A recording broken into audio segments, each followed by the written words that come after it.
Okay. Okay, so once again, good evening. You're welcome to Balance. This session is a wonderful session. We're going to enjoy every bit of it. So like I said, this session is for those who have not, yet planned their year, those who have not started their year, who are trying to figure out what to do in business, those who are trying to start a business, and then those who are trying to make the one that they already have, work. So it's a how will I put it now? It's a progress planning session. Yeah. So I'd like everybody to listen. Hope you have your pen. Hope you have your paper and whatever it is you need to pay attention. Yeah. So I think that's that. So thanks to all of you for signing up once again. All right, so let's get into the session. So I want to make sure that this thing is recording the exact screen that I want it to record, because I don't want you to record the wrong screen. Yeah. Okay.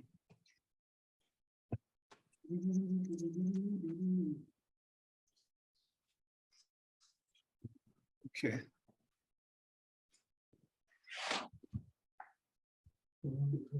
Just give me a minute. Let me get this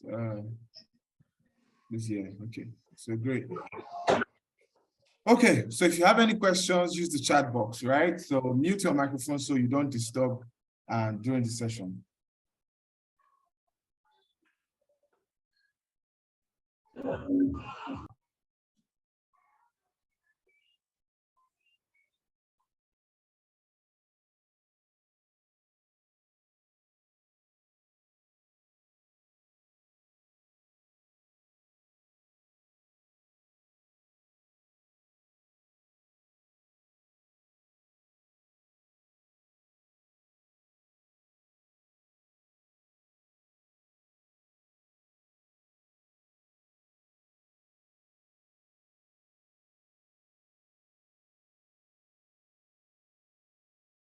All right. So you're welcome to Balance. Yeah. Okay. So my name is Obi Namdi. For those of you who don't know me, who are hearing about me for the first time, I'm Obi Namdi by name, also known as Salesman Obi. I'm a digital marketing expert.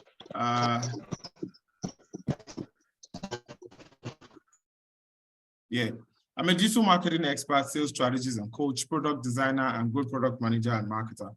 With over 6 years experience in sales and technology, I've also been able to coach about 5,000 businesses. So trust me when I tell you that I'm going to help you, do like a lot. Within the past 2 years, I've been able to help my clients generate at least $100,000, both my students and clients. All right, so let's get into class. So day one, we are going to be treating our goals, vision, purpose, person analysis, decision-making, how to find your niche, market types, market segmentation, market category, last mover advantage, dominating your niche, smart work, and bootstrapping. Then we'll finish it with outsourcing, right?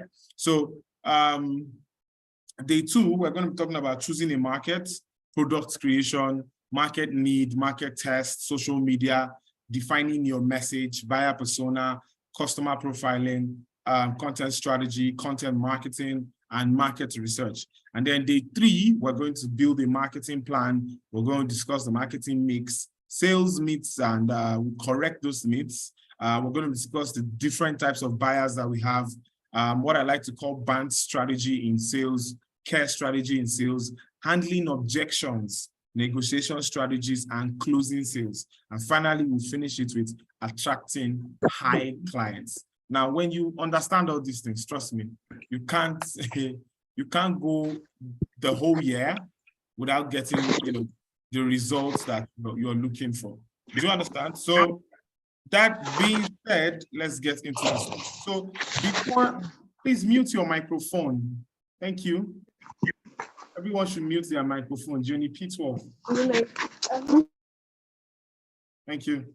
All right. So before we go into any discussion about balance and balance and trying to stand straight, stand right in everything you do, we first have to look at the mindset.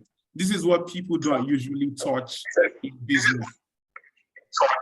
If I ask you to mute your microphone again, I'm actually going to remove you. Thank you.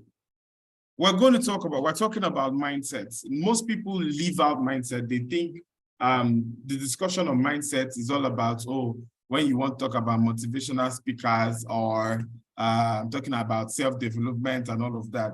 You literally need the right mindset, to get the results you're looking for. About a year or 3 years ago, while trying to set my sales career straight, I was reading a book on sales by one of the greatest sales guys we have in the industry, Grant Cardone, and he will tell you that sales is conviction, right? If you believe you're going to sell it, then you're going to sell it, right? If you believe you're going to get a certain result, then you're going to get that result. If you don't believe it, you're not going to get it. And why is this important? There are a lot of things that would happen along your journey, happen along your way to sales, to marketing, to profit, to building a personal brand, to the results you get in 2023. You have to have the right mindset. And why do I pick mindset? Because I believe everyone here is a Christian. I don't know if anyone here is a Muslim, but I like to pick words from the Bible because they give me like a lot of balance in my life, right? So somewhere, I think somewhere in Timothy, or no, sorry, somewhere in Proverbs, it says, as a man thinketh, so he is, right? And your present reality, your financial capacity, whatever amount of money you have, whatever results you're getting in your life right now, is a product of your thoughts. It's not a product of all the hard work you've done or connections. It's a product of your thoughts. Even the connections that came, it is your thoughts that attracted them to you. So you have to keep a sound mind for everything you're going to do this year. You cannot go on 2023 in a confused manner. Confusion is not your friend. So you need like a lot of understanding about so many things. So we're going to start from, what I call the success mindset. When you're getting into a new year, you have to be able to dream. Huge percentage of people who don't get results in their life are people who are not able to dream. Now, I'm not talking about, they say you should dream big or you should aspire to, Maguire and all those things. No, this is your ability to know exactly where you are going, to know what you want to achieve for yourself. If you know you are not the kind of person who's crazy about money, crazy about wealth, crazy about acquiring things, tell yourself the truth and then dream within what you want to dream about. But the truth is, really, there's no barrier to how much your mind and capacity can actually go. So we advise, like, if you're in business, whatever career you're doing, when you enter that place, have a dream. Your dream is like your vision. Have a vision of what you want to do. Why people don't stay on jobs, they move from one job to the other, is because they did not come there with a dream.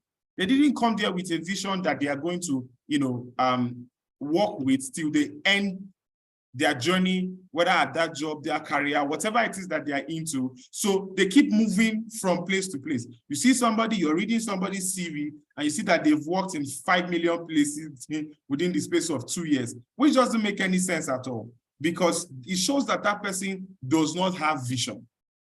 It shows that the person doesn't exactly know what they want.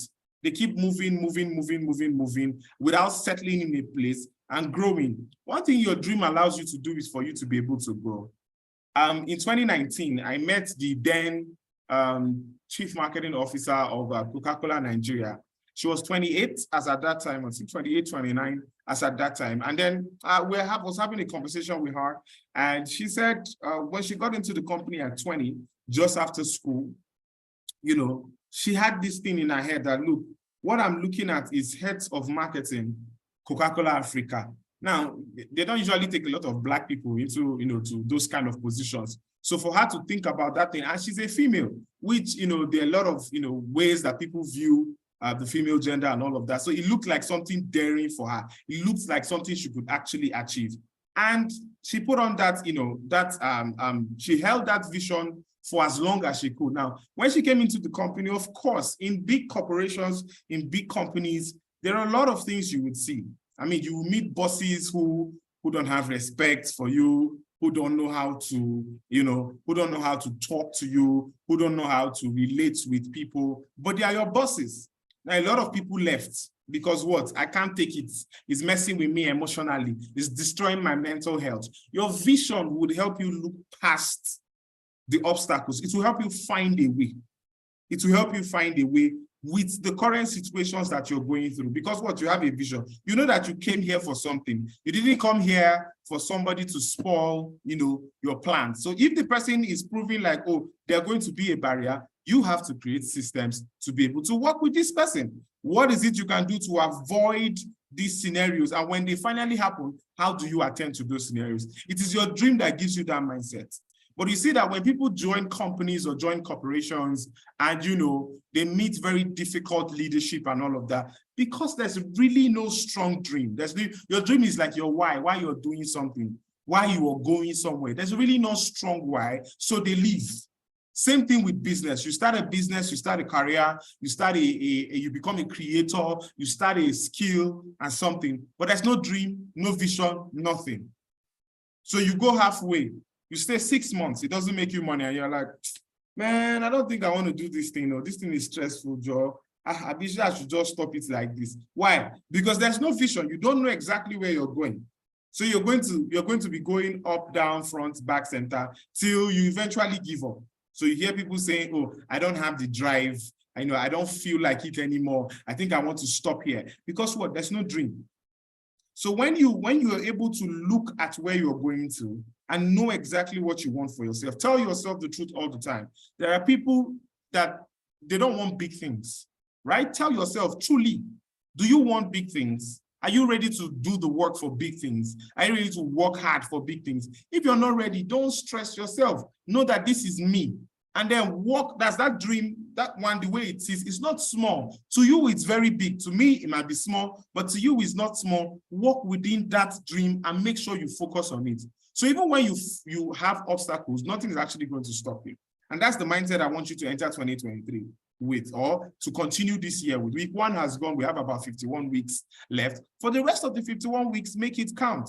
You have a vision, you know what you want to achieve by December. For example, 2nd of January, I had a meeting with my staff, and we have Q1 targets, Q2, Q3, Q4. We know exactly where we should be at Q1, Q2, by the end of Q1, Q2, like that. That's quarter, first quarter, second quarter. We know exactly where we want to be at. So it will help us to plan, help us to structure, help us to make mistakes, help us to correct those mistakes on time, because we know exactly where we are going to. So I needed to have that mindset for this year. The next thing I want to talk about is possibilities.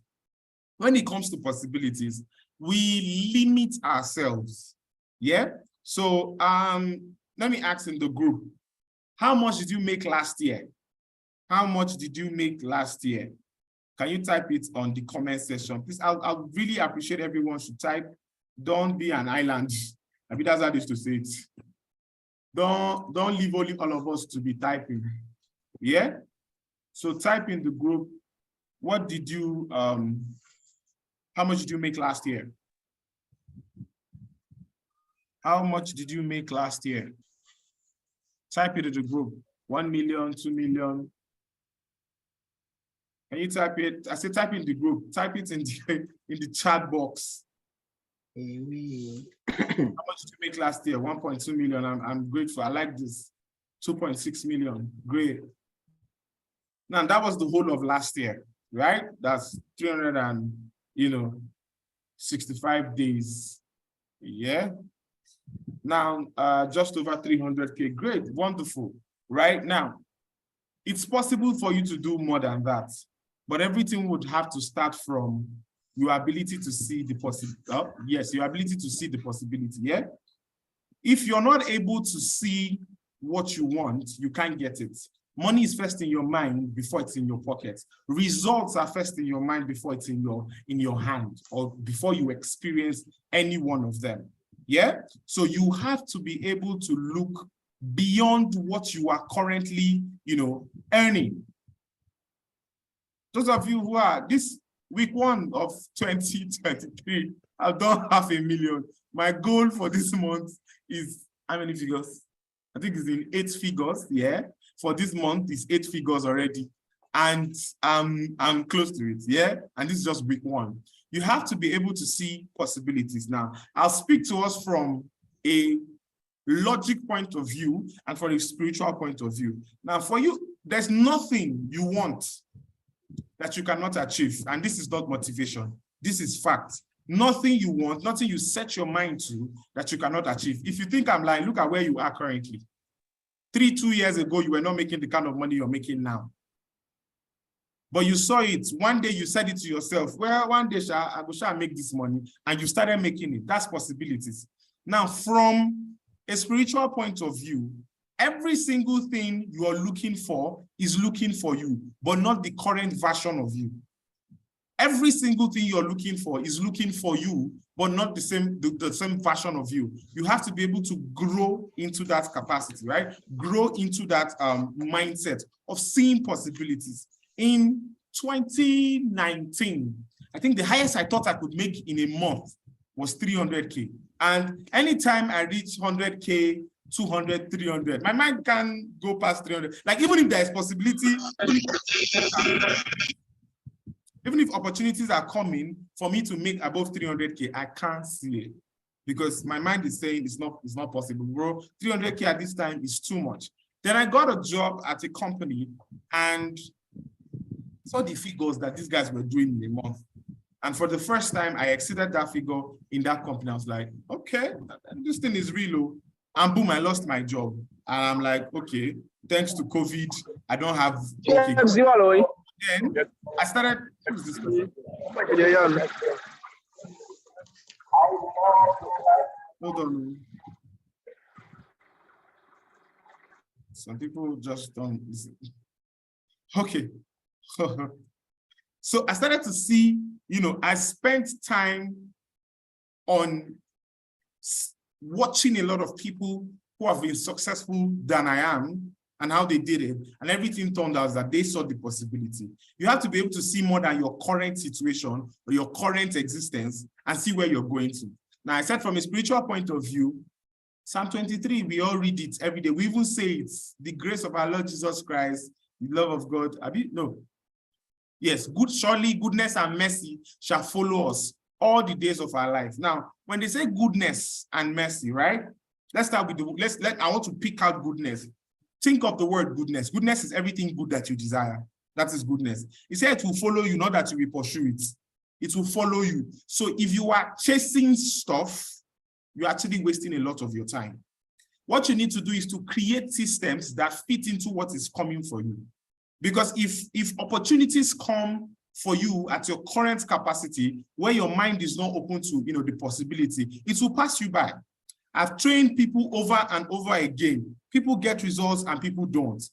2021, 1 month, I did 0 to 500K in 30 days. It's a session where I take anybody. If you're not doing anything at all, if you're doing 0 naira, I take you from 0 to 500K in 30 days. I had 80 people sign up for that session. And inside the 80 people, 13 people became millionaires by the end of that 30 days. Now, these 13 people, none of them was doing above 200K. The first person to even hit 1 million was a copper. Yeah, was a copper. He was selling all these cigarette stuff, like all these smoke accessories. Yeah, and he really wasn't seeing the possibility because, it's just 33,000 that comes into his account. He wasn't seeing the possibility of making 500K in a month. From where? How? And then after the session, I opened him up to the fact that you don't even need money to actually make money, right? You can sell without having to use anything. And then I broke it down for him.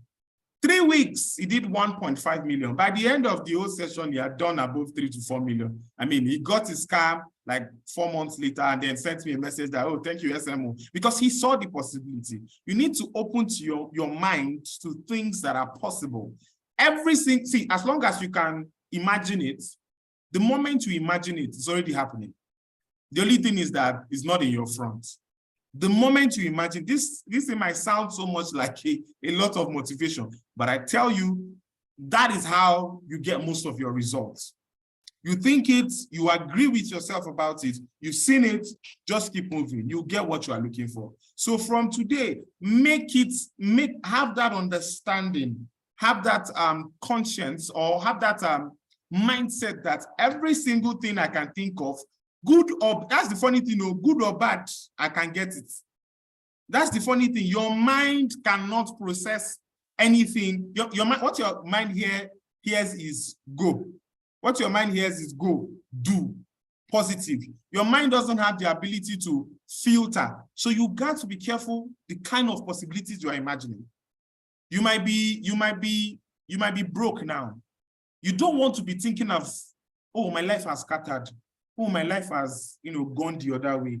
Oh, my life is hopeless. I promise you, those possibilities you are thinking of will start happening to you.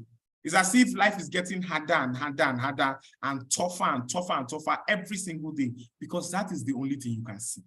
So you need to get out of that box of seeing negative possibilities. Are we getting something? If I'm getting something, wave at me. I want to know that you guys are here with me. Are you guys getting something? Great, great, great, great, great. All right. So next thing you want to focus on is your goals. People have shouted this thing over and over again. Write your goals. Write your vision. Write that thing that you want to achieve. Any goal you have not written down is I don't even know what to call it now. Any goal you don't write down is just an idea that will never happen. Every goal you have must be written down. When you write it down, then you move with it. If you cannot write down your goals, if you don't write down your goals, it's a complete waste of time. Think about the things that are most important to you. The things that are most important to you, right? You don't, in 2023, you don't need to do many things. You don't need to do, there are things I won't touch this year. There are parts of my skill I will not touch this year. There's nowhere in anywhere that it wrote that you must do everything at the same time. Choose the things that work. So for your financial goal, how do you want to make money? Where do you want to make the money from? And what are the things you're going to do? Your goals need to be specific. Don't say, I want to make money. That is not a goal. That's just, gist. That's a joke. Don't say, I want to make money. How much do you want to make? Be specific about it. This week, I told myself, okay, look, I'm going to do 500K. And I hit my targets. I hit my targets in sales. That's what I want to do. I don't want to do above 500K, right? Let's see if I can, let's see how far I can go with it. And I tell you, I didn't need 500 clients to do that. It didn't even take me up to, 3 clients already cleared almost everything. Yeah? So you need to be able to think outside the box. You need to set specific goals. I'm talking about SMART goals now. Specific goals. I want to grow my hair this year, health goal. I want to reduce 20 kg. So when you reach 20 kg, don't say I want to reduce weight. If you want to reduce weight, it can be 1 kg. So I want to reduce 20 kg this year. I want to buy Mercedes-Benz C-Class or GLE 450. Don't say I want to buy a car. That's too relative. Specific goals. I want to buy a Mercedes-Benz this. It cost me 14 million. Good. That means in my financial goal, I want to make 20 million. Or I want to make 15 million. Not, I want to make this. I want to, don't do that. I want to buy a phone. What phone? I want to learn a skill. What skill? This year, I have 3 certifications. Last year, I made that mistake, no, it was not last year, it was 2020. 2020, yes, 2020. I said, I want to get a skill. That's what I wrote on my, vision board, my plan. And the whole year went. I was struggling to finish one Udemy course that is not up to 5 hours. I was struggling to finish it. I was trying to read books because what? I said I want to get a skill. So anything I see, I jump on it. Anything I see, I jump on it. I cannot develop anything. And then 2021 came, I had to reset. And I told myself, I want to learn product design because what? I want to make $6,000 per month. That is my goal. And I put down that thing. Now, the amazing thing, every single thing I needed to make that happen, my skill happen, was given to me for free. I didn't pay for anything.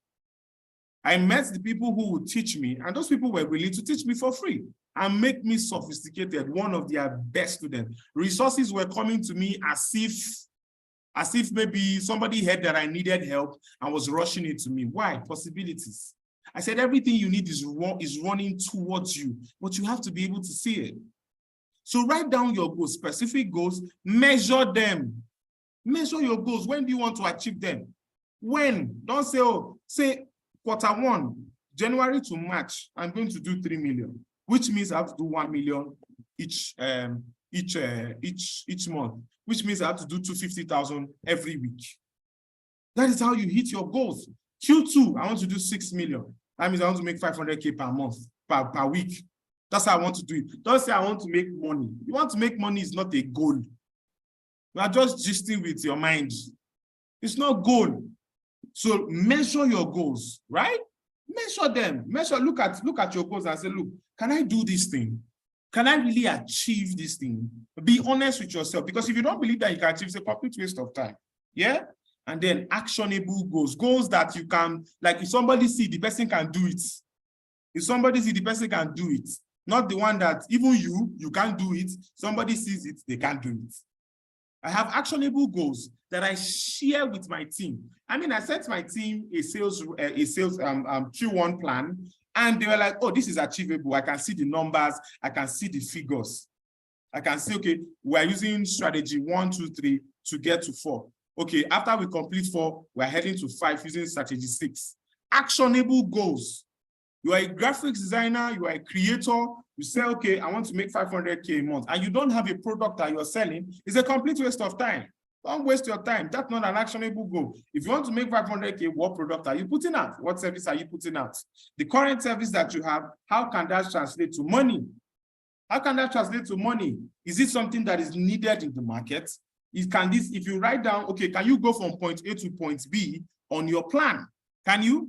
If you can't, then don't waste your time. That is not an actionable goal. I want to make 500K. I want to grow my business. It is not a goal. I want to grow my business. How? Increase revenue to so amount. For example, I launched a platform in 2022. Goal for this month is we're doing proof of concept. I want to do proof of concept. How do I do the proof of concept? I'm going to measure traffic. I'm going to measure users. I'm going to measure sales. I'm going to measure my churn, the amount of people who came but didn't sign up. I'm going to measure subscription. These are actionable goals. So I can say, oh, I'm doing proof of concept, and the results from my proof of concept might be as high as 20 to 30 million. I know exactly what I'm doing. But if you do not have actionable goals, you say, don't set goals, just go home, go and watch African Magic and relax. Don't waste your time. So you need to set actionable goals, goals that anybody who sees it can move with it, right? You know, the Habakkuk 2:2, please forgive me if you are not somebody who likes to hear the Bible a lot, but I like to use the Bible, you know, for my references. He said, write your vision and make it plain. Make it plain means let it be actionable. Don't go and write plenty things. You know, make it plain so that whoever is seeing it will run with it. That's if you come, you know exactly where you're going to. And whatever it is you wrote down there will happen at the right time. And then we have realistic goals. Please, you know your capacity at this moment. You know, there are some, I know as a sales coach, I know the level that I am, right? I have not acquired some certificates and some licenses to be able to coach industry people like, let's say, the CEO of Coca-Cola, right? Now, I intend to get all those things, but I know my capacity. So if I go and write, I want to make 1 billion from coaching, which product do I want to use in my coaching to be able to do that? What will guarantee that I can even create such a product? That's not realistic. It's not realistic in any way. But if I say, oh, I want to do 100 million, it's realistic. I have a course that is 5,000 naira. I sell it to 20,000 people. It will give me 100 million. Or I have a course that is 20,000 or 25,000. I sell it to 4,000 people. It will give me 100 million. That is realistic. But I say I want to do 1 billion. I mean, you look at the marketing effort that needs to be done, the products, the returns, everything you need to set up, the capacity of advertising. Do you have it? If you don't, start from where you are and then grow. Write it in your plan that, okay, after I hit 100,000, I will take out 60,000 and keep 40,000 for my marketing, do 100,000 like 10 times, 1 million. Then I can take out 300,000 to move myself to 5 million, like that, and grow. Realistic goals. Don't set anything that, you know, even to yourself, you know that it's not possible. I know if you achieve this one. This one says na bobo juice. Don't spend too much time doing things that you cannot follow. And then time-based goal. Always track your goals. Any goal that is only December 31 or December 20 that you are looking at it to see if you achieve it was not a goal. What you are doing, you are reading book. It's not good that you have. Your goal should be measurable, right? Every week, I go and look at what I've written down. So for week 1, okay, I check, I have my Trello board. I check, okay, week 1, we did this, week 2, we did this, week 3, we did this, week 4, months. So we achieved 75%. So we're carrying over 25% to Q2. We'll look at Q2 and say, okay, look, there are things we can't do in Q2. Let's be realistic. Yeah, remove it. And then we'll finish up. That is how you should do your stuff. And you will see the results that you're getting in your business, in your career, in whatever it is you are doing. You won't be shadow boxing. You won't be, like this guy said, he said his business was scatter, scatter. You won't be scatter, scatter. You won't be scattered up and down. You know exactly what you are doing because you work with a structure. The first law of increase is order. Once you are organized in the way you do things, you would notice anytime I see that either money slows down for me or I'm not getting clients the way I usually used to get them, like in a rush, I know something is wrong. So I look at my systems and see that, okay, first, okay, I'm not even recording sales. I'm not tracking what I'm doing. It's scattered. Once I set things in order, things start to fall in place. It's as if immediately I set it in order, somebody tells them my name, and then they start to connect me. Because the first law of increase is order. Order is the as O-R-D-E-R. The first law of increase is order. If you cannot be orderly, you cannot have increase. You cannot have results. Yeah? Now, on success mindset, you need to be able to take action. It's in this our time that we have people they call overthinkers. People who plan one thing for 500 years. You know, they plan, they are best in planning. You know, the right plan, oh, I want to do this. If I do this, what if I do this? 1 month has passed, they're still planning. I'm sure all of us must have gone through this thing before, where you say something, you are gisting with your friends, I plan to do this, so 3 months later, I still plan to do this, so I plan to do, boom, the year has finished. There are a lot of things you planned to do last year that you didn't do. Start, action, take action. Start from where you are, you figure it out on the road. Always start afraid. Anytime you see that you're taking too much time, just start up. You are just scared. Start afraid. I started this particular brand afraid. I had skill, like a salesman would be, that's what I'm saying. I had skill. I understood the market. But I'm like, people don't know me. How are they going to know me? When are they going to know me? How will people give me their money? How will people pay me? All these questions, the whole of 2018 passed. I didn't get anything. I didn't start. 2019 came. It was at the end of Q1 that I sat down and be like, bro, what's the worst thing that can happen, man? The worst thing that can happen is that in the next 1 year, nobody says anything to you. That's the worst that can happen. And then I started, for the first 4 months, April, May, June, July. Yeah, April, May, March, April, May, June, July.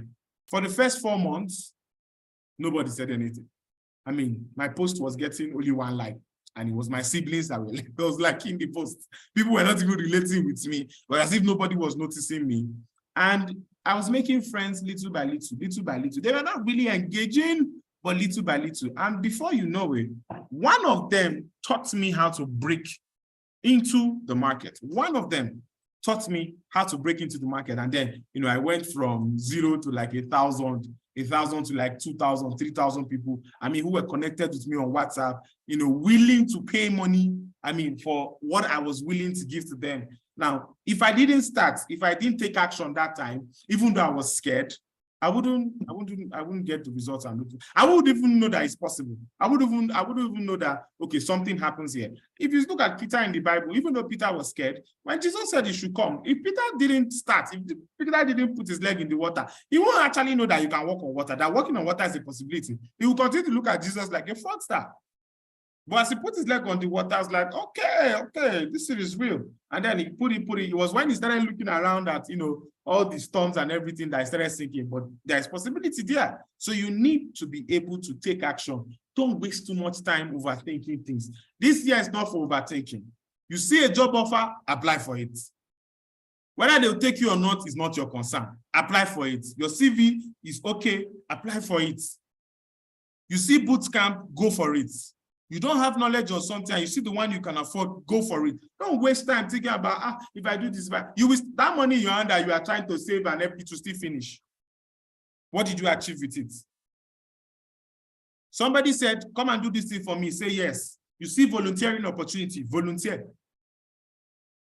You see a way you can help a brand grow, put it there, recommendation. You see a way you can help somebody get the results they're looking for, do it. Take action. Because you never can tell when those things will come back to you. And then for your success mindset, you need to have knowledge. Knowledge is the gap between where you are and where you are going to. The only thing that is dividing you for the kind of money you want to make is the knowledge on how to make that kind of money. Because every money has a kind, every type of money has a kind.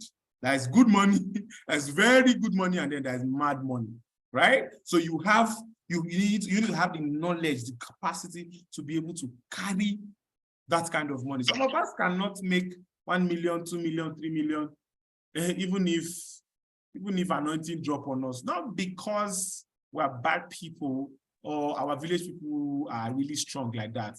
It's just simply because we just don't know. And that's just it. We just don't know. We don't have any idea about, what is really happening. So, it looks as if a lot of things are not agreeing with us, but the truth is that you just don't know. It's as simple as that.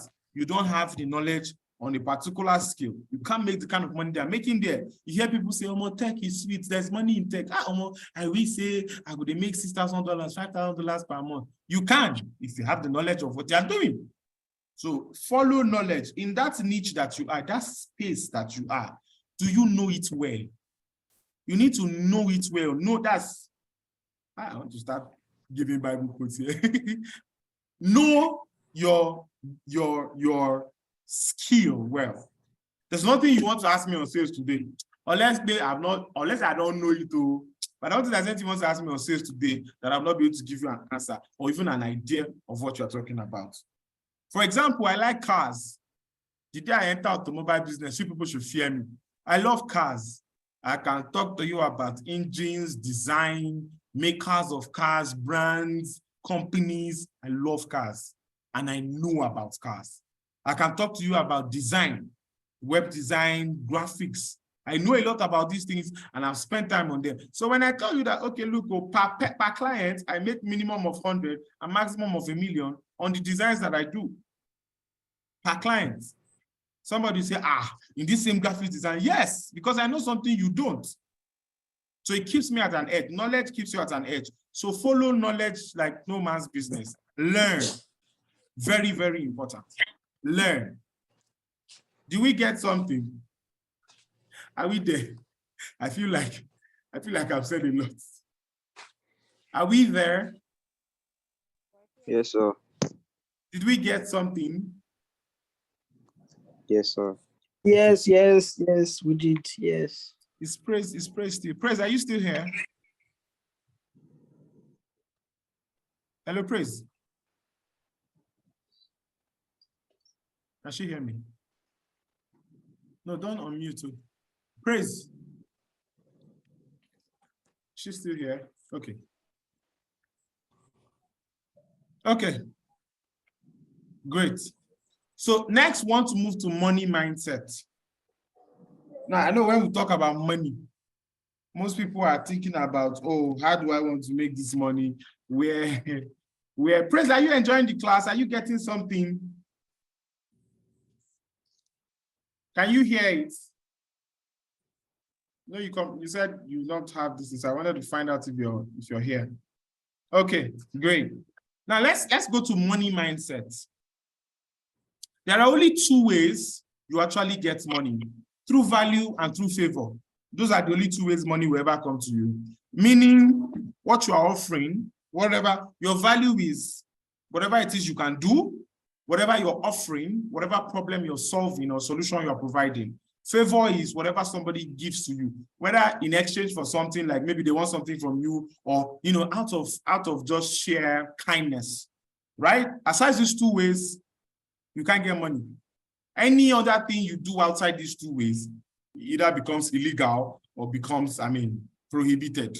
But the two ways you get money, finances in this life is value or favor. Either somebody dash you or you work for it. If you don't work for it, you sell something. You just have to work for it. If not, even what are the other ways you can? There's no other way you can actually make money, right? So you need to have this mindset. Now, a lot of us are stuck on the favor mindset. I'm sure everybody here, if you have ever said, I wish 10 million just fall from heaven, I just see 10 million euros. Anybody has done that here? Anyone? Raise your hand. Is there anybody? I wish I can just see 10,000 on the floor. I wish I can just see 10 million on the floor. And we say these things, casually and all because, we have this, desire that, okay, some magic can just happen. We want magic, to happen, but it's not like that. Money will not drop from heaven. It's never going to drop from heaven. You either have to work for it or you don't. So a huge percentage of us are stuck with the favor mindset. Oh, somebody should give me. I'm going to take. Somebody, magic will happen and somebody will dash me money. And somebody will see me and pity me and dash me money. In 2023, do away with that mindset. It doesn't work. We are not going to build a profitable, sustainable life with that kind of mindset. It's too dangerous. You can't even continue with it. It will ruin you, and with time, people will start to avoid you because you are the beggar in the house. You are the beggar to everybody. You are the one that is always looking for somebody to give you something. You have to look at things from a value point of view. You have to look at money from a value point of view. Start by asking yourself, what can I offer in exchange for money? What can I give people in exchange for money? What can I sell? What can I offer as a service to get money in return? Anytime I look at my bank account and my bank account is 4 figures. Now, you know what I mean by 4 figures, 1,000 or 9,000. It's 4 figures. The first thing that comes to my mind is, hey, bro, what are you going to sell? And then I start to look at my product. So what skills do I have? What can I do? Who can I talk to that I can do something for them? There was a time in 2021, early 2021, that I needed money. When I say I needed money badly, like my account was empty. I lost money, to businesses that I had done, started the new year with less than $1,000. And it was crazy. At half of the year had gone. A month has gone in January. I spent the money looking for work, spend everything. And then I needed money. Me, I cannot beg. Number one, everybody's looking at me like I'm their destiny helper, so I cannot beg. I cannot go ask anybody for money. Neither can I call them to ask for money. So what do? What can I sell? That's what I looked at. What can I sell? I said, okay, good. I can do something. I can design a website. I can manage social media accounts. So what can I sell? I can manage social media accounts and I can build websites. So I started texting people online, texting people in groups, texting people. I came up with, a script that I used to text people. I texted people like my life depended on it. And then one person reached out to me and says, hey, I saw your profile. You do this, you do that. I said, yes, how much do you charge? I said, I built a website for 50,000. That was then. I don't do that anymore. I built a website for 50,000. I managed social media account for 50,000. So he said 100K, right? I said, yes, sir. How many months? I said 1 month. He was like, oh, okay. Okay, so how about, let's just start with the social media. And then he paid me 50K. Okay, so somebody's going to pay for this stuff. Now, by the end of that month, I was managing 10 social media accounts. That's 500K. I've saved myself, right? So whenever you see that you don't have money, don't start to think, who do I borrow from? Who do I call? Ask yourself, what can I give in exchange? What can I sell? And when you talk about what can I sell, it doesn't have to be your product. It doesn't have to be your product. I was still in school, 2015, 2016. And that time, we were just learning how to make money very well. It was 2015, yeah? So what did I do? I needed money. I mean, all these network marketing businesses were, coming up as at that time. And I needed to join one of them. And the registration fee was like 27,000. First of all, my pocket money is not up to 27,000 in 3 months. So that money is not going to come out from anywhere. It's not even possible. Yeah, I can't call them and tell them to give me 27,000 to join network marketing when I don't have 5.0 CGPA in school. So what did I do? So I was at home. I was in Anambra then. So I just asked my mom, Dad, okay, can I go to the market? And she's like, you're going to get lost. I'm like, I'm not going to get lost. I'm an adult. Yeah. So I went to the market, I took my phone. So any shop I enter, so I tried to I read online on, how to approach businesses, how to choose what you want to sell and all that, which I'll still be explaining to you guys. And I found out that actually shoes were selling as at that period because it was close to December time and shoes were selling. So I went to the market. Yeah, I went to, for those of you who know Anambra State, main market in Onitsha. And I went there, I was going from shop to shop. Good afternoon, sir. My name is Obi. I want to sell your shoe for you online. And then they are looking at me that all these online people, we're not interested. I'm not, all this online, leave us alone, leave us. No, some people say they are not interested. I walked in that market that day because I already knew that, look, if you don't work inside this market, you will not get money. And I kept working and working and working. Eventually, I just see that thing again. Eventually, I found one guy, very young guy, nice guy. He had just opened the shop. So I told him, sir, I want to be able to sell your product for you. He said, no problem, no problem. As long as you give me my money, I don't have any problem. So if you buy the product and you sell it, I don't have a problem with you. Just give me my cost price. I said, okay, sir, no problem, sir. So what did I do? Now, I had a lot of friends from different schools. I mean, my friends who had gone to private schools, and I started to reach out to them. So I reached out to a couple of my friends in Babcock, Afe Babalola, Covenant, and all of that. Covenant people, sorry, not Covenant, Afe Babalola and Babcock. Covenant people don't use phone. Yeah, I remember. So these two schools. So luckily for me, I had this one friend who was also into shoe business. Now, the interesting thing was, the guy I was getting shoes from was importing directly from the factory. And then Fenty by Rihanna, that's that Fenty shoe, Puma Fenty had just come out. And people were buying it for 40K, 35,000. And this guy was selling to me at like 10K.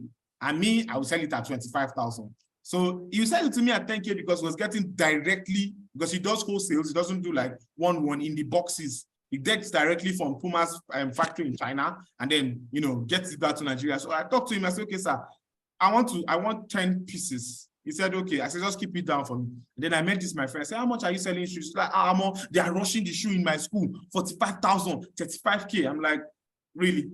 She's like, yeah. Like, people are buying shoes 35K. I said, yeah. What shoe? She said, Puma Fenty. I said, okay, cool. How about I give you at 25? You sell at 25. She's like, really? 25K. I said, yes. She said, okay, no, wala. I took the 10 from this man, sent it to her. She said, it's my 250,000. I sent him his 100,000 and kept my 150. I made enough money. I did, those of you who were doing business in 2015, I did Bitcoin. I tried every little business I can do, and I still joined like 6 network marketing companies. And that's why I learned a lot of sales. But I didn't do this thing by going to ask people for money. No, it wasn't even my product. It wasn't my product. So I went to look for somebody who had a product that I could sell, and I sell it. That's how you do things. So you don't have to use your product. I hear people saying, I don't have money to start business. You will never get the money to start business. So go and look for somebody who has a business and sell their product. But most of us have that mindset of, oh, I'm helping the person to do the work. Oh, yes, you need the money. You're broke already, so you need the money. So go and get it. So whatever it is you're doing in 2023, value is important. I would, okay, let me give you an example. I'm SMO, right? I sell and all of that. There are coaches in this country that I sell products for. Like top level guys who are doing 5 billion, 7 billion in revenue, high ticket courses.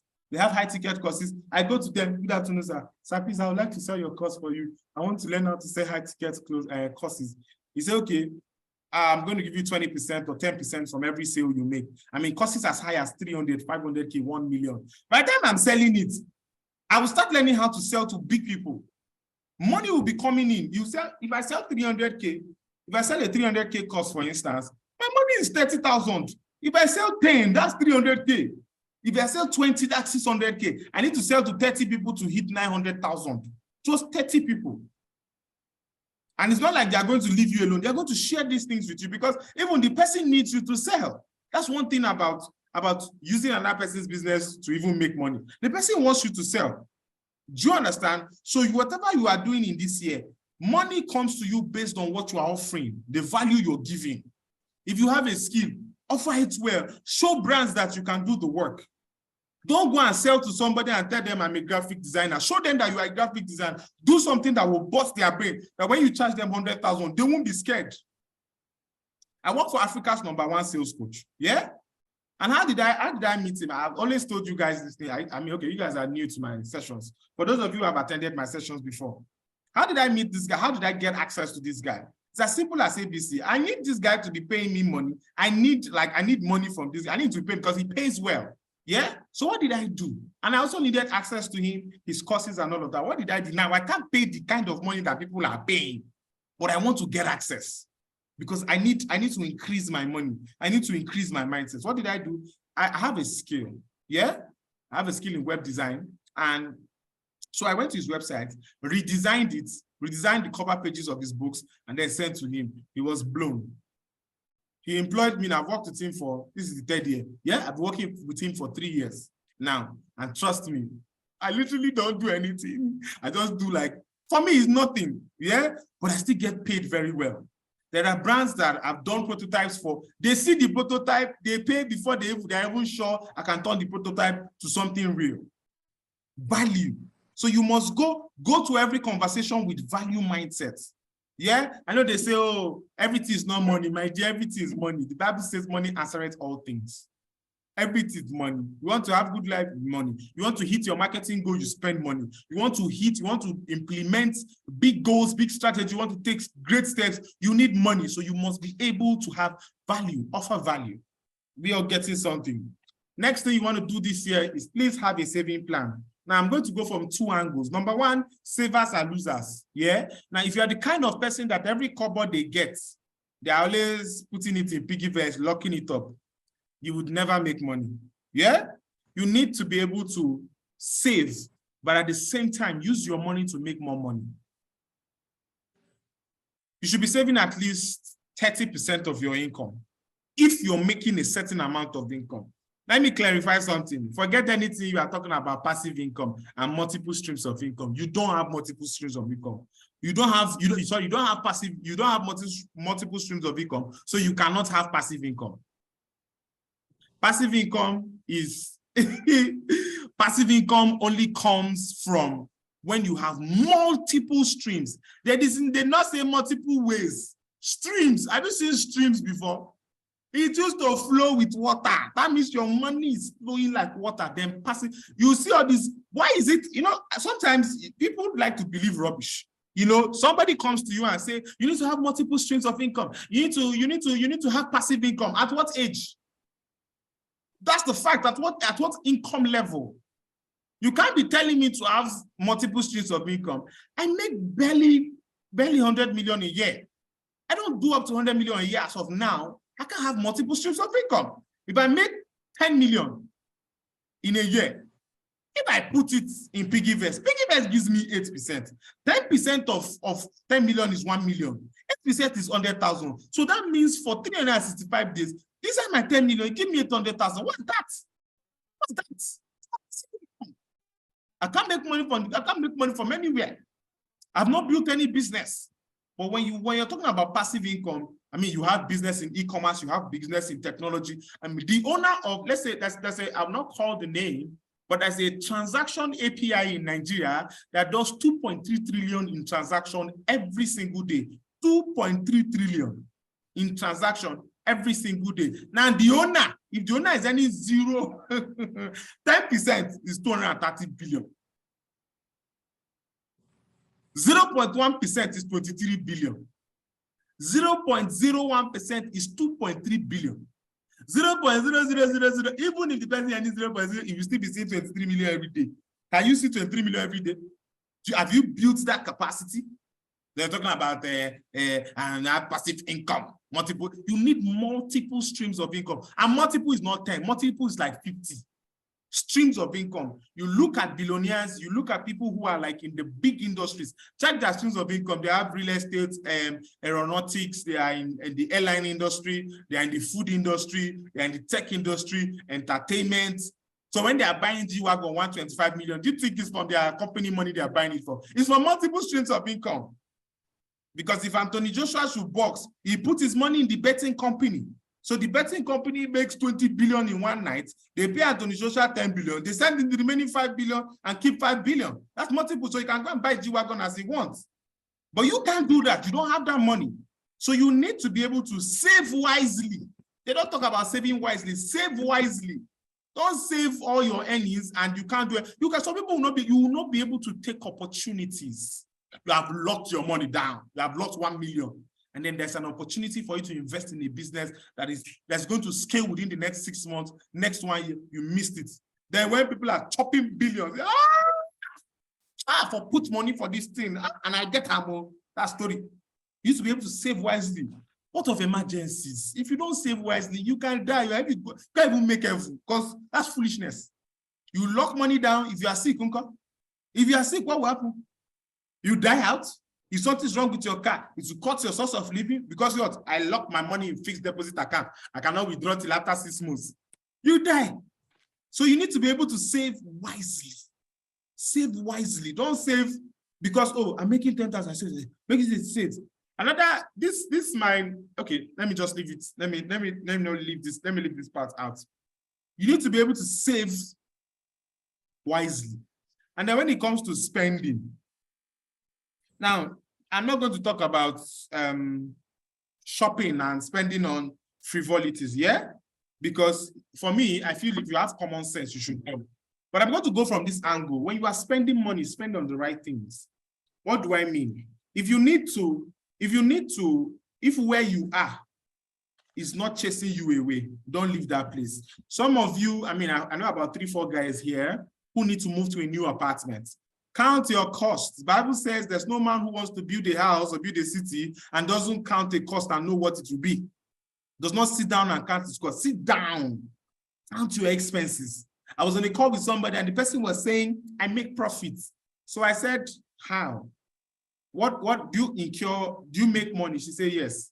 What of your expenses? It's always higher than the money I make. But I still make profit. Now, no, you don't make profits. Your business has died. You are making 100,000, expenses is 300K. Where is the problem? You are in 200,000 debt. You're not making any money. It's not obvious because you don't even have records of anything. You don't have record of anything.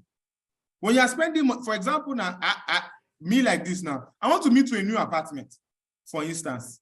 And then I went out into the open. We call it the outside. And then I was checking, different agents. And then you see the house to your taste. POP, AC, this one, that one. Find houses. You now ask them, how much is rent?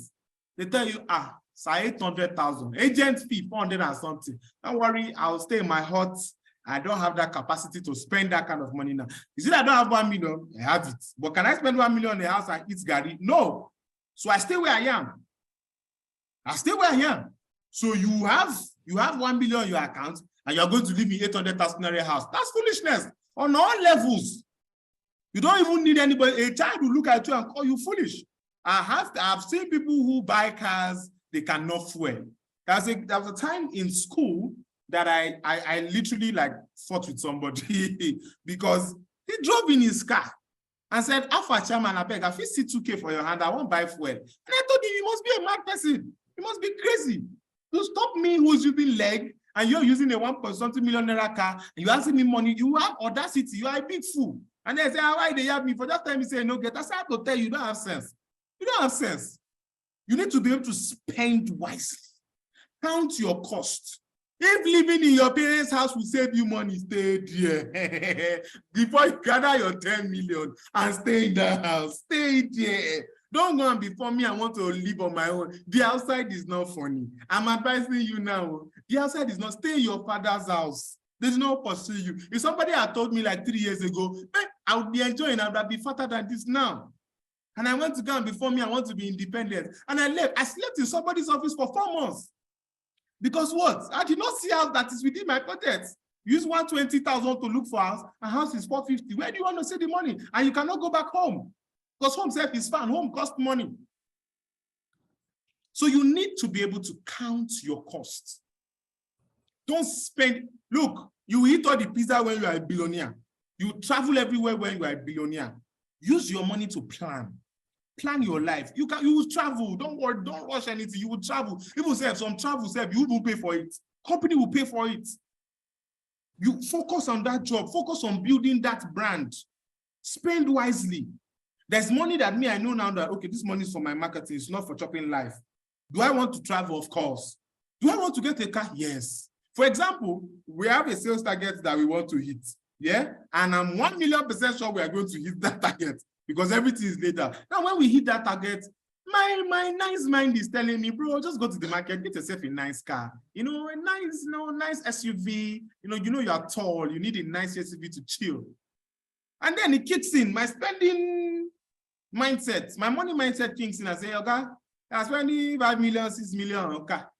I thought you said you were going to use this 6 million now for collaboration, for influencers, for ambassadors, marketing plans. So you drive car now, you drive car to office that is not making money, and it hits me, and then I recorrect myself. So I can wait. Now, when you wait, the amazing thing about not spending in a rush when money is coming to your hand is that you have time to think, and great ideas will come. Ending of 2022, almost October, I had this rush of clients, money, like within the space of 3 days, back, 500,000, back, you have hit 1 million. Of course, what is in my mind is do this, do that, change this, buy a new TV for your workspace, redesign your shelf and all of that. And then I'm like, calm down first. Let me still think and plan. And then it was while thinking about what I would do to generate more money and do more stuff that I thought about my e-learning platform. And that e-learning platform is capable of making me a billionaire within the next 5 years. Imagine I had eaten the seed funding. That's what we call it. Imagine I had used the seed funding to replace TV. God would just be looking at me when I'm praying and saying, Father, Lord, bless me with new ideas. Say, I gave you an idea, use to buy TV. Chase your life. Spend wisely. Plan your money. Know your capacity. Now, well, we've talked about planning and spending. And let's talk about capacity. Yeah? You can never be full, or you can never acquire, yes, delayed gratification, thank you. You can never acquire more than the capacity you have. It will always pour away. It will always waste. What do I mean? If you carry a 25-liter bucket and you pour 50 liters of water in it, 25 liters will always throw away. 25 liters will always be of no use. Not because the bucket is bad. No. The capacity of that bucket is 25%.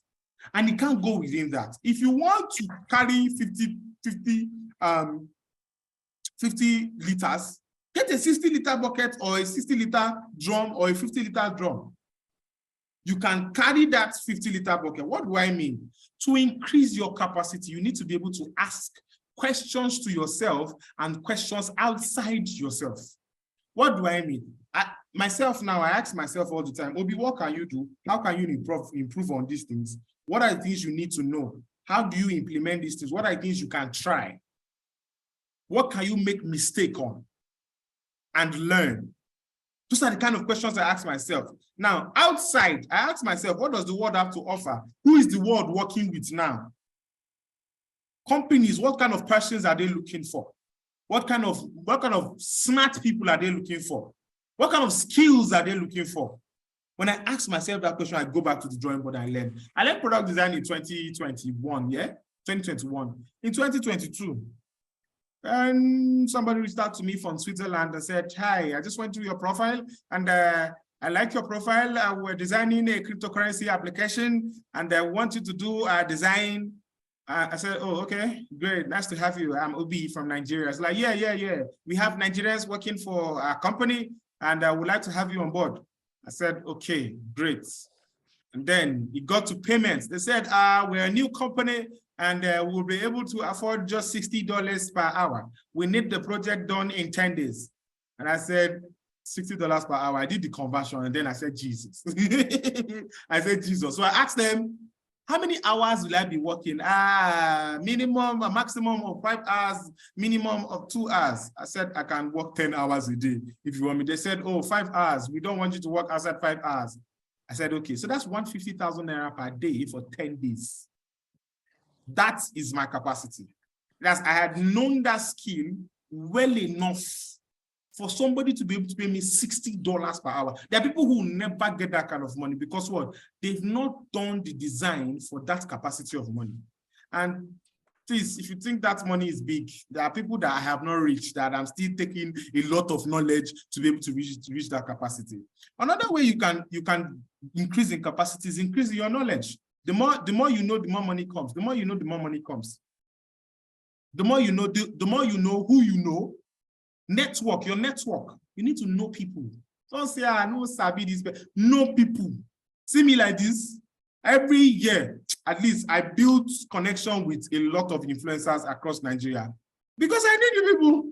At the end of the day, I still need you to pay money, and I don't want to start sending you message 5 hours. So if I can spend like 2 weeks commenting on your posts, I can follow you. I can comment, I'll just put post notification, comment. You will notice me, I will exchange something, I'll pay for something, build that network, increase my capacity. Learn something from them. Know exactly how they are doing what they are doing, how they are getting the results that they are getting. So you need to increase in your capacity if you want more money this year. Don't go into this year with, God help me, I just want to grow. That's rubbish. Tell God, I want to grow in this area, and these are the people that I need to talk to, be in this area. Help me, grant me, show me what to do. If you don't know what to do, meet me, I'll tell you what to do. Talk to them, send messages, offer help, redesign. Use your skill for them. See, the biggest way to get access to people who are way ahead of you is to do something for them. There's this natural love. They want to do something for you back. It's called reciprocity. You do something for me, I'll do it back. That's the desire to do it back for you. There are people that I do something for them in this country, I do it for them, that the kind of access that I have, it's not something you can use money to buy. Do you understand? Good. Thank you. Did you guys learn something in money mindset? Somebody said views got attacked. Do you guys learn something? Are you enjoying this session? Man, this is a lot. Are we enjoying this session? Okay, great. So we have habit and plan mindset. So let's get to habit mindset. We have all of us. I'm going to do a podcast sometime this year on Gen Z. Let me start by saying, because majority of us here are Gen Z. Let me start by saying we are taking advantage of freedom and we are becoming lazy. And we call it weakness. So now, you're on a call with somebody and you're having conversations with them, and in 20 conversations, they've told you that they are tired. Of what exactly? You don't know. Somebody who's doing business, who wants to grow their brand, is waking up by 11 o'clock. Now you say, I work from home. I can do whatever I like. No, you can't. You cannot build any structure, any sustainable structure with that kind of habits. When you wake up, the things you do, the way you move your time, the results, you cannot. You see somebody who's doing 100 million a year, go and check their timetable. If you see I mean, I've had the opportunity to see the structures and the timetables of some billionaires in this country. And I'm like, man, I thought these guys are supposed to be relaxing. They have free time, oh, they have time. But man, if you see the way they have time that they wake up, they don't sleep anyhow. You hear this thing where people say rich people don't sleep, and that person say, oh, I sleep 8 hours a day. Break your day into 3 levels. You have 8 hours, your 24 hours. 8 times 3 is 24. You have 8 hours for sleep, 8 hours for work, and 8 hours to do anything you want to do in this life. 8 hours for sleep, 8 hours for work, 8 hours for anything you want to do in this life.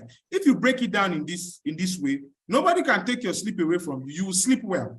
So for people who say, oh, I can't sleep, you just don't have structure. You don't know what you are doing. You're not disciplined. You have bad habits when it comes to sleeping. So if we're Gen Z, the Gen Zs that are here, all of us that are here, structure your time. We are not getting results. Companies are afraid to work with us. They are more confident to work with millennials. I work with millennials, man, and those guys, they understand how to do things. You're talking to a Gen Z and then they're telling you, oh, see, everything is just tiring. I don't think I want to do this. That's rubbish. You ask a Gen Z, I mean, there was a guy in my session last year. I almost exploded. I asked him, what time do you wake up? He said, SMO, I usually wake up around 6:30. Okay, what do you do from 6:30? I just lie down, I just think about my life. I said, okay, from 6:30 to when? He said to 7, so I stand up, my church is close to my house, so I just go there direct. So okay, you go to church by 7 in the morning, say yes. So what do you do after service? So when the service ends, say service end by 8:30. Okay, what do you do when you come back? I sleep because I have to rest. I work a lot in the church. What do you do in the church? I'm there, I pray. I was stressed. That's work. Say, I'm really stressed. Well, okay. So what time do you sleep to? He said, I sleep by 10. I sleep to 10 in the morning. So what time do you wake up? So I wake up by 10, have my bath, and I go for either CDS or I go to my PPA by 10 o'clock. Man, your people must be really happy with you. So what time do you come back? He said, I kind too. You know, the carelessness in the way he talks and is looking for results. What time do you come back? He said, around that kind too. Okay, when you come back, what do you do? SMO, I sleep. Till when? Say till 5. Okay, when you wake up by 5, what do you do? My guys will come around, we'll gist, we'll relax. Okay, what time do you then read? And it's that kind of night, but I'll be very tired, so I just read for like 30 minutes, and you know, because I'm busy throughout the whole day. And in my mind, I'm like, man, bro, you ain't gonna make it. This is the pathway to failure. You have no discipline about your life. Nothing. You're not even serious about anything. It's a miracle, not the tire, Jesus. You have no structure, nothing. And you want to be making 500K. I currently work for a client whose business is over 30 years in Nigeria. And when I charged this woman, I mean, social media management, I charged this woman $500,000. She didn't price me, So I asked her, ma, why are you working like, ma, I just want to ask a personal question. You know, you sound like you really want to work with me. She said, yes. This Gen Z, they will not end my life. I had to go and learn graphic design at 56. I said, what happened? I said, you send design to them, they will not return it, they will waste your time, they will do this, they will do that. It's because this man recommended me to you, and so far I've seen what you are doing. I can trust what you are doing. I said, okay, ma, thank you very much, ma, for your honest reply. And then, you know, of course, you tell you our experiences. We don't have discipline. Discipline is not just, oh, I know exactly what I'm doing. No. Discipline in the way you run your daily activities. Can you track your time? Can you track your day? Can you track everything you are doing? Time is money. Every second counts. If you can't track what you are doing per time, for me, I feel like you're wasting time. Oh. I mean, let me see if my to-do list has not cleared for 2022 because I was interchanging between Google to-do list and Microsoft. Can we see my screen?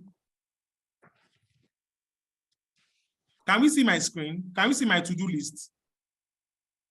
Is this showing? Please let me know if it's showing so that I can continue. Okay. Can you see this? These are 2022. I track everything because time is money. Everything I'm doing, I track it. Yeah? Every payment I make, every task I have to do, from starting my day down to the end of the day, down to everything. I have a board. If you look behind me, you see my board. My task is there. I mean, this is my board. Yeah? My activities and my task always written down because I have that discipline that, look, I must not carry anything to the next day. I must finish it.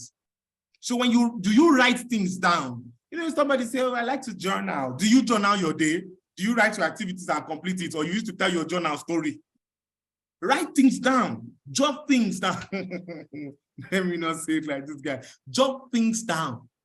Put things down. Okay, from 10 to 11, you should know what you are doing. And you know, when you have discipline, rubbish can barely enter your life. That's distractions can barely enter your life because you'll be very conscious of what you are doing. Somebody cannot call you from the blues and say, I think call you. I mean, you see some people say, is the audacity people have to tell me that they want to gist with me. You are jobless and they know. If you text me that let's gist, let's chat, you must be rude. Don't be angry. You are jobless and your friends know. Now they check their friends list and you are the one that don't have work. They know they will call you and you'll be available. This year, make up your mind that you track your time and each time counts and each time is bringing you results. God built the earth in 7 days. They put 7 days there because what? God works with time. There are plenty times you hear God, 11th hour, that God is working with time. If the owner of the universe is working with time, who are you that you not work with time? Be disciplined, show up for your clients, show up every day. If meeting is by 5, show up. Don't say, oh, something happened, my grandmother died. My grandfather had an accident. Something choked my dog. Show up. If you're not going to show up, be responsible enough to communicate. That's discipline. For your brand, for your personal brand, show up every day. I go to some people's pages, you know. Somebody says a creator. It's a creator. Go to their pages and I'm just disgusted. I went, somebody was applying for a role at my company as social media manager. So I checked his page. So I asked him to put his page there. And the last post was 56 weeks ago. This was in December. So, I mean, 1 full year, he did nothing on his page. There is me that want to carry my own business and give him. He's not going to work. And I'm sure if you go back and say, oh, they not pick me for the job. This Nigerian, I work no day. There is work. Now you know just sabi. That's work. You're not just ready for it. Discipline to show up every day in your business. Now, let me tell you how important discipline is to the entire world. If you're not disciplined enough, opportunities will not come to you. Great ideas will not come to you. And even when they come to you, because you are not disciplined, you will not act on them and people will suffer. Let me explain. Do you know that I tell you these things, carry into your mind and quote me anywhere? For every human being that is born, at least 7,000 lives are attached to that person, such that if that human being does not take action in progress towards life, those 7,000 people will suffer. You see people on the road, and it's as if help can never come to them. Their destiny help are not serious. Their destiny help are don't die. You don't take your life serious. You are somebody's answered prayers. You, 2020, 2022, 2021, I was to do the 500K course. And honestly, I was too scared. I didn't trust it. But I've already built this discipline that I can't just say no to opportunity. It's in my front. So what do? I start to implement my strategies, implement it. Now, if I was not disciplined enough to learn, disciplined enough to practice, disciplined enough to show up every day, people would not trust me. Because people even have to trust you for it to solve their problem. That's just an amazing thing that I can't even figure. People need you, they have a problem, but they have to trust you before you can solve that problem. So I put out my 500K course. 13 people became millionaires. Now I used to ask myself, what if I didn't take this my brand serious? What if I'm not disciplined about the way I do things? These people will finish this year and move on to the next year with the same prayer points. God, make me big. God, increase my finances. Meanwhile, the answer is in my hand. But because I lack discipline, somebody else somewhere is suffering. Somebody somewhere is suffering. And then you wonder why God just gets angry at some people. So you need to be able to show up every day. Don't be waiting. See, that thing that you are saying, you feel it does not make sense. Say it.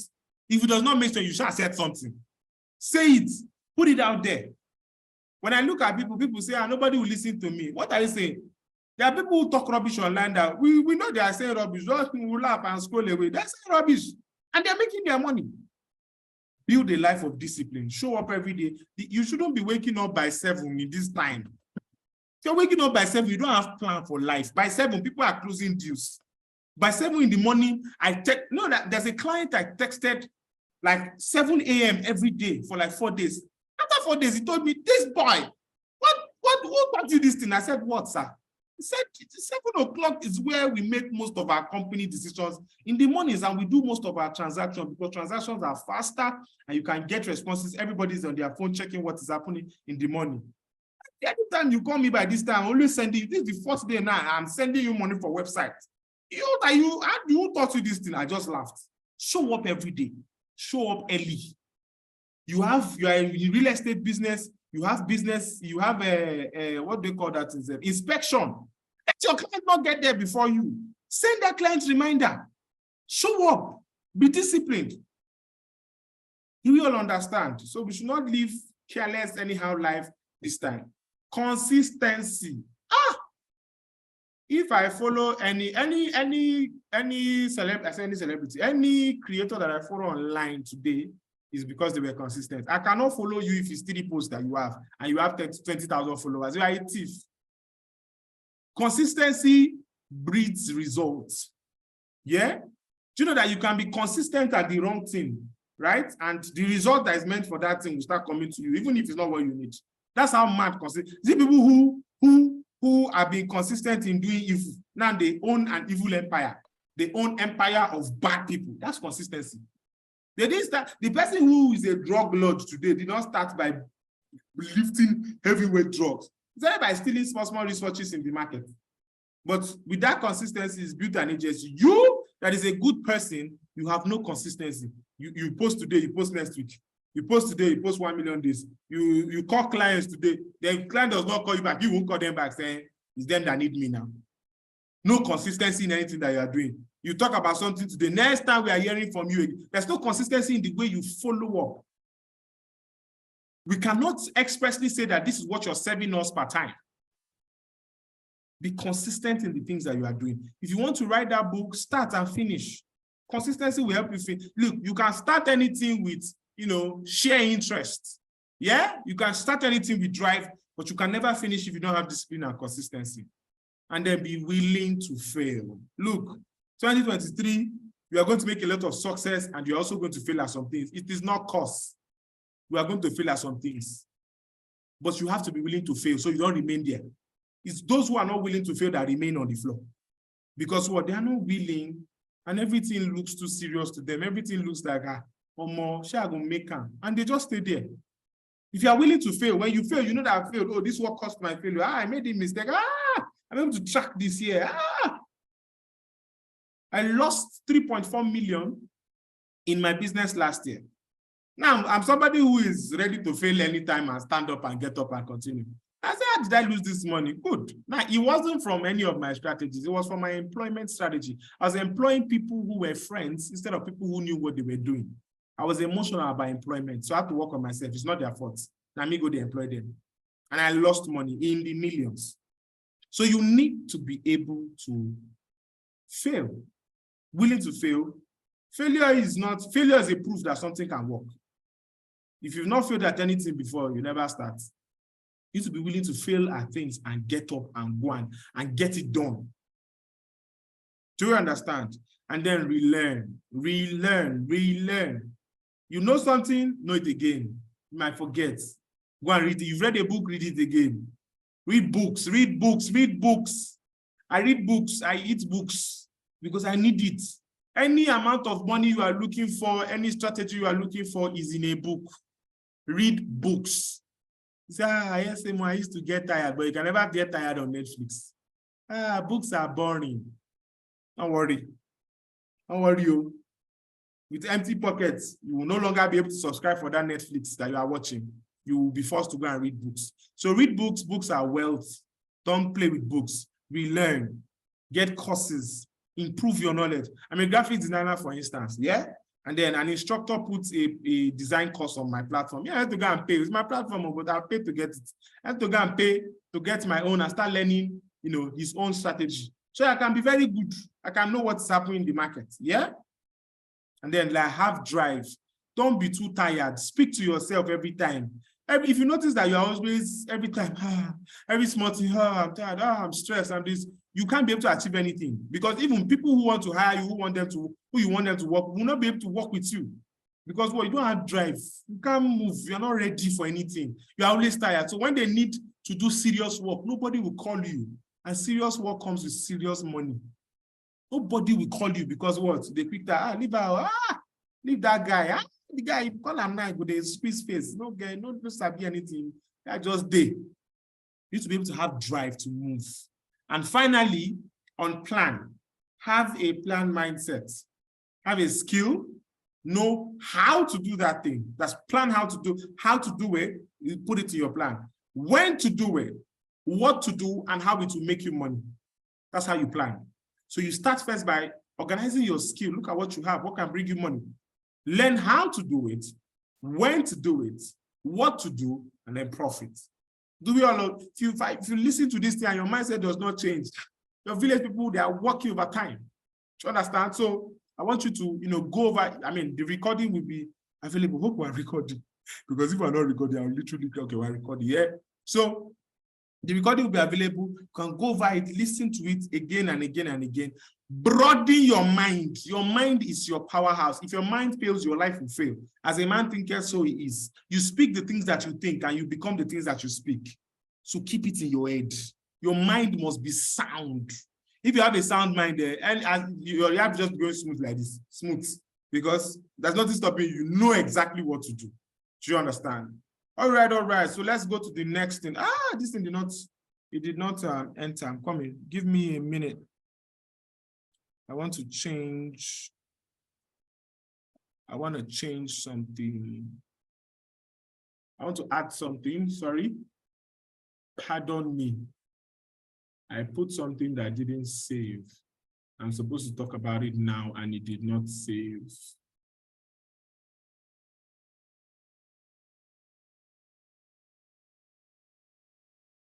Okay.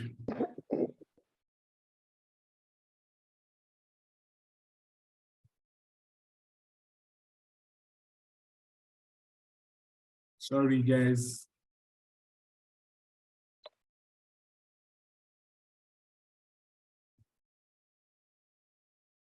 Yeah. Okay. Now, when it comes to decision making, yeah? When it comes to decision making, this is Eisenhower's, what's the name of this guy? Eisenhower decision matrix. Yeah? Now, you look at the task that you have, the things that you have to do, and this is how you are going to do them. You look at the things that you have to do, and this is how you are going to do them. Now, for urgent things and important, so you break down the charts into important, non-important, urgent, and non-urgent, because we waste so much time on unimportant things that we make them urgent, and we are not even supposed to be doing them at all. Sometimes we're supposed to delegate things. Yeah? So now, anything that is important and anything that is urgent, you do it immediately. So things with clear deadlines and consequences for not taking immediate action. Most of us don't have consequences for our action, so we don't even take things seriously. So you add consequences to your action. Example, finishing a client's project, submitting a draft article, responding to emails, picking up your kid from school. That's urgent and it's important. You do it immediately. Not urgent, but it's important. Activities without a set deadline that bring you closer to your goals, easy to procrastinate on. You see? So it's not urgent, but it's important. So strategic planning, you schedule time for it, you plan for it. Professional development, networking, exercise. It's not urgent like that, but it's important. So you have to schedule it. Know which days that you spend. There are days I don't want to do any work. I'm not doing, like Fridays, I don't work on Fridays. What I do is I spend time online talking to people one-on-one. And if you eventually fall for me, we buy markets. I send you a message, we start chatting before you know you have done transfer. So I schedule those days. Those are the days I want to network for my money. I go to the gym every evening. Evenings, I schedule it. Strategic planning. Not important, but urgent. Delegate it. Things that need to be done, but don't require your specific skills. Busy work. So uploading blog posts, get someone to do that. Schedule, you get someone to schedule your post, or you schedule your post on time. Like delegate it, yeah? Delegate it to your software. Responding to some emails, every email. Meal preparation, can you eat out, or can someone cook for you? Can you get someone to cook for you? Things like washing clothes. I've not washed my clothes in the past 4 years. I've not used my hand to wash clothes. Reason is, I don't believe you should be spending 3 hours on washing clothes when you can be making money. So there are people out there who need to make money from washing my clothes. There are people who need to make money from washing my clothes. How much do they pay? They charge me 3,000 per this, and I wash my clothes twice a week. So I know I'm spending 24,000 a month on washing clothes. That they need the money. I would make more money than imagine I spend 3 hours every 3 hours every week, 6 hours every week washing clothes. In 4 weeks, I spent 24 hours doing nothing. I'm not making money. Money has gone for that time because I'm tracking my time. So you need to be able to know what works for you, delegate it, and then delete anything that is not important and is not urgent. Distractions that make you feel worse afterwards can be okay, but only in moderation. Social media, you do social media, then you remember you have work. Now you're feeling bad. Now you can't complete your work. Too much TV. Video games. Me, I play games in the middle of the night when I can't sleep, and I'll sleep off on the game, or when I'm done with all my work. I can't do it when I have important things to do. And then eating junk food. Eating food, yeah? Just eating anyhow. Do it. I mean, some people like to go out every day. Every day you want to go to the latest restaurant. I want to go to this place. I want to taste this one. It's rubbish. Don't do that. Spend time on quality things. Do you understand? And then build your vision board after today. Use Canva, build your vision board. Some people like to write it down. Some people like to do, they have to put it, visually. You have that car that you want to buy, put the exact picture of the one you want. You have that country you want to travel to, put a picture. That body you want, put it there. You want to grow spiritually. What does spiritual growth mean to you? Physical growth, financial growth. Put that amount of money there. That account balance. I have my vision board. There's an account balance of the amount 7-9 figures that I want to make this year. There's an account balance there. I designed it myself and put it there. Have a vision board so that when you wake up every morning, it's the first thing you see. You rewire your mind to make that day, to succeed that day. So don't go into, when you're making decisions, you are planning yourself. Use this chart. Important, not important. Urgent, not urgent. Know what to do, know what to schedule, know what to delegate, and know what to delete. Do we all understand? All right. I'm going to explain this very fast, right? Ikigai is the concept, it's Japanese concept of purpose. You hear people say, I don't know my purpose for this year. I don't know my purpose in life. I don't know this, I don't know that. Well, to be able to define your purpose, right? Your purpose is a mixture of your passion, your mission, your profession, and your vocation. Your passion and your mission is what you love. Yeah? Your passion and your profession is what you are good at. Your mission and your vocation is what the world needs. Your profession and your vocation is what you can be paid for. The combination of all of them is what you call purpose. You love God, you're on a mission to create wealth. Yeah? You want to create, Christians, you want to do evangelism because what? You love God. You have passion for the things of God. You'll have delight and fullness, but you'll be broke because that's just what you love. You'll be broke. Very broke. Does that mean that God doesn't love you? Hell no. God loves you, but you are doing what you love. Now, if you combine your mission with vocation, which is what the world needs, what the world really needs it, you will have excitement, and complacency, but, you have that sense of uncertainty, like, will I ever make it? Because what? You are doing the mission, you are following, you want to gather people for Christ, you are putting out your vocation, you are using your skill in talking and all of that, that's what the world needs. The world needs a better place, with a better mind. You have excitement, but you would always be uncertain. Will I make it in life? Will I even get there? Or you combine your passion with your profession, what you're good at, right? So we have people like, I'm using like the Christians, so we have people like pastors. You have certain satisfaction, but you always feel useless because, I mean, aside this other thing, what else can I do? If you remove other things and you put only profession and vocation, you will be comfortable. But you will always have that feeling of emptiness, like I need to be doing more. I'm not doing what I love. I'm only doing what I'm paid for. But when you combine what you love with what you're good at, what the world needs, and what you can be paid for, then you have purpose. Because you'll be happy, you'll be satisfied, you'll be delighted, you'll be comfortable, you'll be excited on all levels. So do what you love, combine it with what the world needs. The world needs good people. Combine it with what you can be paid for and what you are good at. So you have people, I mean, if you're a Christian here, I'm sure you'd have seen it in so many people's lives where they, because I'm a Christian, I'm not supposed to be making a certain type of money. I shouldn't concentrate on things of the world, on making money. You will be broke. God will bless you, yes, but you will be broke because you're not doing anything that you can be paid for. So as a Christian, this is purpose for you. What you love God. You love the things of God. What the world needs good people. What can you be paid for? Your skill, what you are good at, that's inborn talent. Use it and you'll have purpose. I hope this is clear. Are we getting something? Are we getting something? Okay. So I'm going to talk about pistol analysis. Yeah? Pistol analysis is the key external factors that influence an organization. And it helps every organization, every brand, every business. So we are moving into business now. Yeah, we are finished planning for the year. That means we must not have a failed year. So it helps businesses in taking big decisions. Yeah. Now, a lot of us will say, oh, SMO, I don't want to involve myself in certain things. Please involve yourself in everything because everything will eventually affect you if you don't. Let's start from political. What policies are you aware that the government is making about your niche, about your business? Who is this person? Please turn off your video, Mr. Latif. Your big stomach is showing you now. Thank you, sir. Please turn off your video.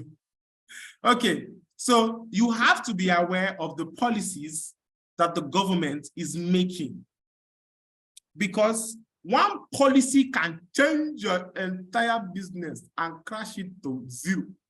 You have to be aware. I see people saying, SMO, I'm on anything concern governments. Every government will find a way around it. Don't find any way around it. You need to know what are the policies that are changing, what are the investments that government is taking. People like Elumelu became billionaires because what? Government privatized banking. So they use their money to open banks. There are people who, some of the banks we enjoy today is because government privatized banking. And some people in that time, some of our parents and grandparents had that kind of money, but they were not concerned about anything political, government. They want to include, and they lost out. So we have billionaires who took, people were building hotels, getting grants in 1960s, 70s, 80s, because what they were aware, their ear was on the ground. They were aware. Some of us today now don't know the amount of money government is pumping into, inclusion of the female gender into, technology, jobs, and, different positions. So as a lady, you don't even know what the government is doing for you. So you just go about your life learning bead making and cake, Meanwhile, government is dropping billions that you can get access to. You just need to apply. Just drop your idea and apply.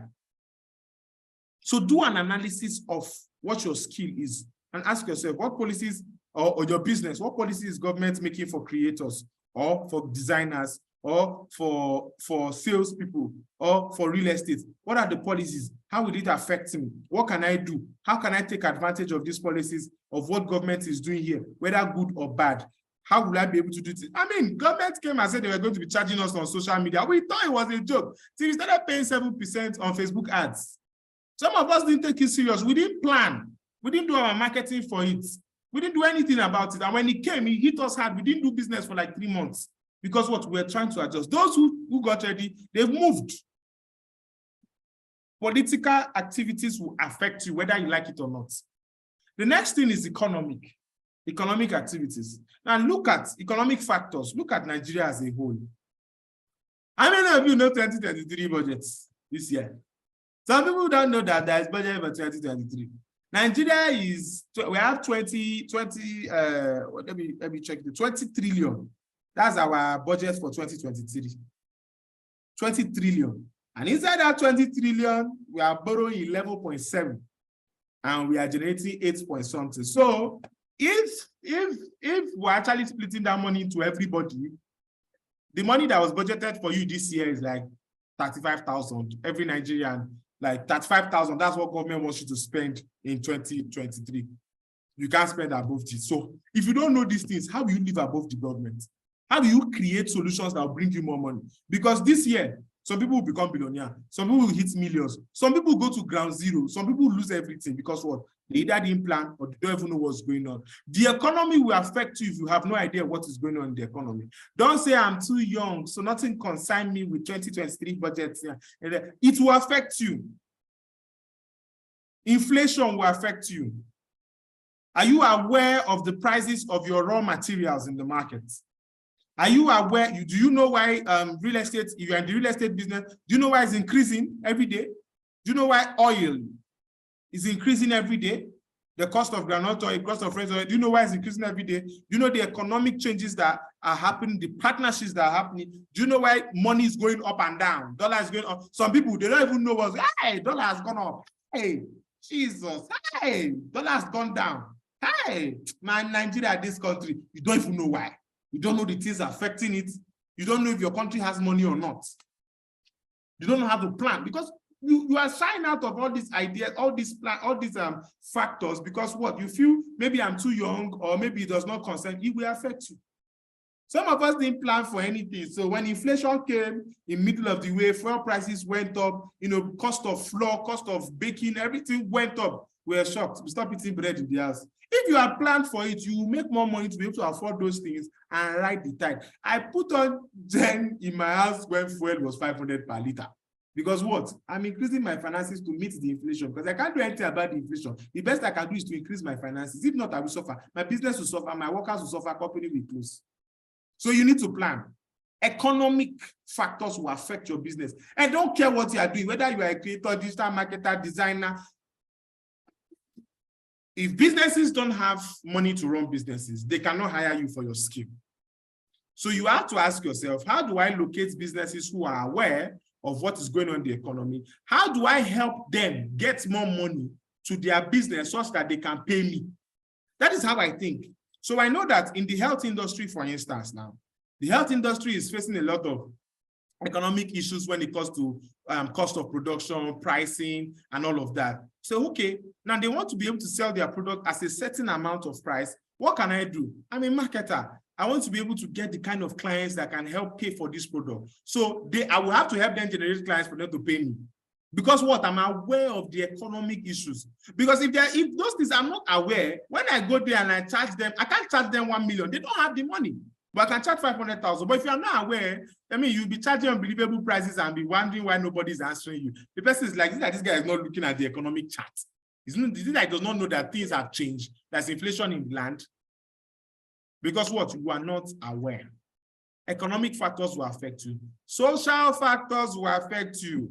People's behavior, people's buying behavior online, people's response online, the way people are now moving around. I mean, before, if you wanted to do a class before, you gather people in one room, pay for event. Now you do it online. People pay, don't do it. You do it online. How is your business integrating with the social changes, with the social changes around? How is your business moving with those social changes? People are no longer making purchases offline as they used to 10 years ago. Now it's online. Nigeria currently has 80 million daily shoppers, 80 million. How is your business taking advantage? And when I mean shoppers, I don't mean just e-commerce. I mean people who are paying every day. We are doing 2.3 trillion in transaction every day. How is your business keying into it? As a creator, how are you keying into it? Which of your books are they buying? Which of your templates as a designer are they buying? Are you in? Is your money on that stream? Do you understand? Technology at this age and time, you're not taking use of social media. You're saying all this online. What if Facebook died? Be deceive yourself. Don't wake up. Use Twitter, use Facebook, use Instagram, LinkedIn, Snapchat, TikTok. Go online. Don't say I'm an introvert. Introverts are broke. You see introverts that have money, check, they are talking outside. So go out. Use technology. I'm shy. I don't want to do videos. I prefer one-on-one. Okay, no voila. Don't reach audience with that video. Don't sit down and make that video. Be saying, oh, I prefer to talk to people one-on-one. No problem. By the time hunger have knocked you front, back, and center, you don't even know when you start doing free short clips. So how does technology affect your business? Are there new softwares that are available to make your business interesting, make your business smooth? I run a fully remote company. I have about 25 staff. Fully remote company from where I am. I've never, funny enough, my staff, I've only met like 3 inside the 25. They are working from different locations.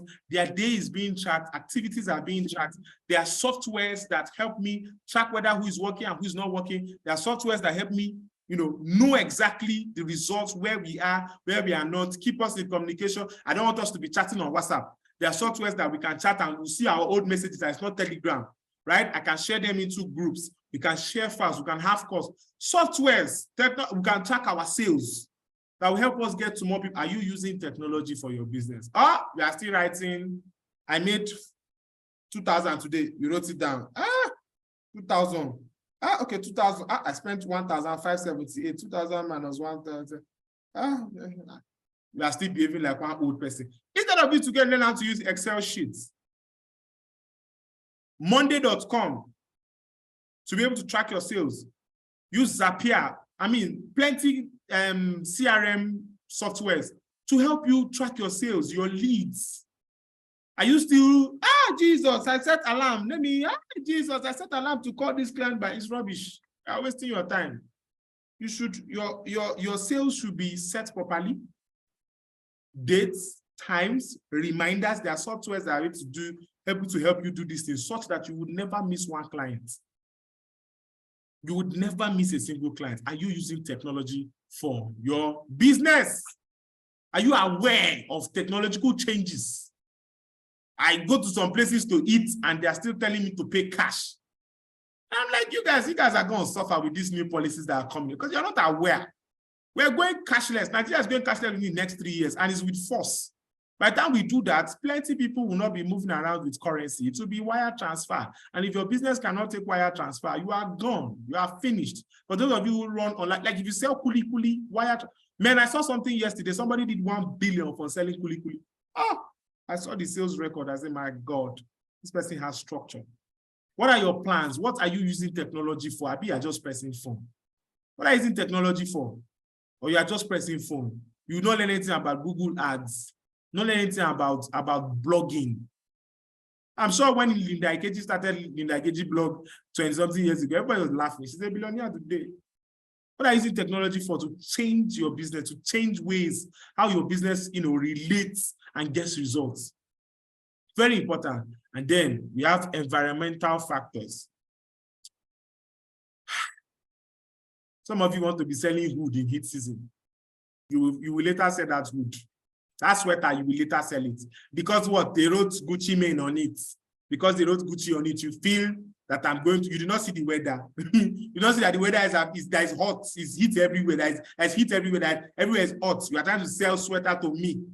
You will later sell it. Don't worry, you will sell it. You are not aware of the environmental changes. You are still telling somebody to travel and come and give you products. I mean, let me explain. You want to sell a product to a customer. You don't have any way to collect your money because you don't know anything about technology. And you are not even aware that it's no longer safe to travel like before. So customers cannot come down to Lagos to come and take the products. Yeah? They're asking you to deliver via GIGM. You're saying, hi, all these logistic people, I don't trust all these people. And then sales is going. 400,000, 1 million, 2 million, 3 million, 4 million has gone because what? You don't know how to use logistics. You don't know that times have changed. They are telling you that there are bandits on the way. You say, no, no, please, if you are really serious about it, you will come to Lagos and come and buy it. You're wasting your time. There are materials you should not sell at a certain time because those products are seasonal. So your business needs to know what is happening in the environment, what is happening in my neighborhood. There's a time that people buy Alamo bitters very well. If you are into wine, are you aware? Are you aware? When there's cold, you don't joke with hot drink. You don't joke with spirits. That's all this damn vodka. When there's cold, people buy that thing like no tomorrow. You don't play with it. December time, you don't know what's happening in the environment. You are supposed to be supplying everywhere. You're not creating content for that season, for that environment. You are in a certain environment, student environment. You are selling something. You are not creating awareness for that environment. You are still doing. There's some business you need to go offline. Some of you need to go offline, not online. Go offline. What you are selling is you cook, for instance. I'll give you an instance. If you cook in school, you're in university or anything, you cook around the school environment. Please stop trying to sell your food online. You're wasting time. You need to be able to package your food, decide, walk around every room in that school, drop your business card, and tell them to call you if they need food. You'll be making 10 million every quarter in that school till you graduate, because you will be the #1 source of food. You build restaurants in that school. Because you went offline, but you see some people, I want to run 50,000 Naira ads. When I run these ads, I'll reach a lot of people. How do you deliver to them? You don't know. You don't know anything about delivery. You don't know anything about logistics. You don't know anything about the environment. The day rain will fall to affect your business. The day they say they are building roads, they are not going to allow you. The day bandits come, your business has no plan for your business. Nothing, no environmental plan for your business. What are the changes that are occurring in your environment? Government is building new industry. Supermarket is starting. How are you taking advantage of that thing? How? Real estate people use this thing very well. Oh, Dangote refinery is there. Come and buy land in Songotedo. Oh, they're building ShopRite in Songotedo. If you come now, you get the land at 6 million instead of 8 million. Initiatives. Know exactly what's happening in your environment. And finally, please know your laws so that you will not go to jail for no reason. You will not be saying, I did not know. Those people don't have conscience. They will not care if you don't know. Please know your laws. I didn't know that if you don't have records for a certain amount of time for some specific businesses in Nigeria, you pay 250,000 every day for each day you don't have record. I didn't know somebody else is carrying somebody that I know. And then because the person's crying, this guy has money. Now what's the issue? They said that he does not have record of 3 years in business, so he has to pay 250,000 every day for each day he does not have record, because his business will be seen as money laundering. Hey, my God, I didn't know these things. I went to go and read, and it's there. It's there. So know your laws. Know the laws that affect your business. Know the ones that are good for your business. Know the ones that are bad for your business. Don't go and enter business with one eye and say, oh, I don't know your laws. Know it well. You are entering a partnership with somebody. Read. Some of you don't read terms. Me, I read terms and conditions. That's a payment software I wanted to use last year, and I first put money. They allowed me to put money to withdraw. They say I have to submit like 500 things to withdraw my money. I said, okay, you are looking for trouble. So I went to read their terms and conditions for like 30 minutes. I read terms and conditions. After reading the terms and conditions, I put out like 6 to 10 clauses, and I just messaged customer care that, first of all, you took my money, you didn't implement it. You are supposed to do this, you are supposed to do this by law, by this. Don't worry, we'll jam on Twitter. Bang, customer care call me. Say, sir, you need to calm down. You need to relax. We're fixing those issues. That was just the terms and conditions that you wrote there. You saw there's just a demo. We're a new product we just launched. Or what are the problems you are facing? 10 minutes, they solved my problem for me. Why? I know what's going on. I know the legals. I know what I'm supposed to see. How will you tell me that you have maintenance issue? And if my money gets missing, it's my fault. Somebody, you will not read terms and conditions. Your money will not get missing. You take them to court, and the court will tell you, I'm sorry, you clicked, I've read all terms and conditions, and I've moved. And they'll go free. Free. That's justice. There's nothing you can do about it. So know your laws. For everything you are doing, for every brand you have, for every business you are doing, every skill, do your pistol analysis. If not, by the time you enter trouble, I won't be there to save you. I've taught you now. you understand it, you can go and read more on it, yeah? And get results. Man, I feel like we should stop this class now, but let me just try and finish day one. Will I be able to finish day one? Yeah. So we've not even started what is a niche. So what is a niche? A niche is a market, a niche market is a segment of a larger market, right?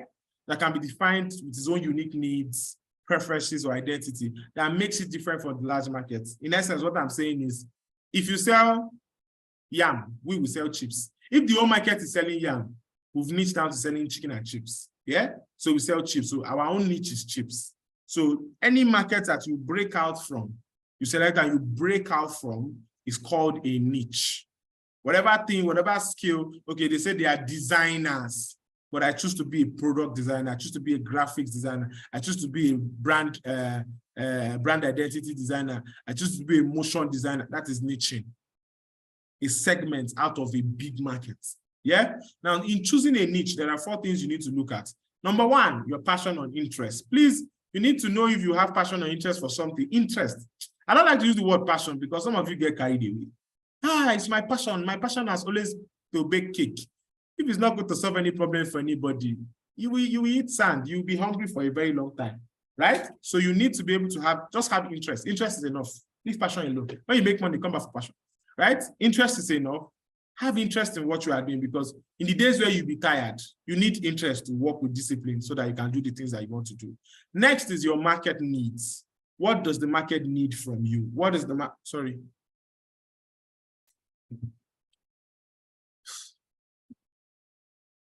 What does the market need and how can you provide it? What does the market need? What are the market needs in your environment?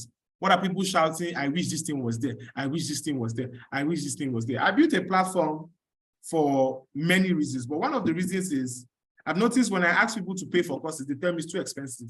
So I built a platform that you can get any course at a very cheap price and it's still sophisticated. That's a market need. And by the time we do the right marketing that we want, we'll break every chain. We'll break everywhere and destroy every market that is available because what? We understand the need in the market. So understand the market need. What are people asking for? Listen, put your ear down. When you hear people complain about a certain thing, that's a problem, right? You need to be able to notice available problems and make sure you need available problems. And then when those problems become consistent, it means it's a market need. Do you understand? Problems that are consistent equal market needs. And then you check the profitability of that niche that you are entering. Please and please, 2023 is not the year to say, I entered this business because of God. Money is not the main thing. My sister, my brother, stop it. Let's stop it. Stop it. Don't say money is the main thing. You must be profitable. The same way you are saying you started your business for God, and it's the same God that said, I'll teach your hands to profit. Your skill will make room for you. I'll teach your hands to profit and show you which way to go, which means that whatever thing God gives you, God expects you to be fruitful, to multiply. Do you understand? So you need to be able to make money. You need to make profit. Real money. Don't go and make it to 2,000, 1,000. You're making 1,000. Make sure you're making 1,000 in hundreds. Yeah?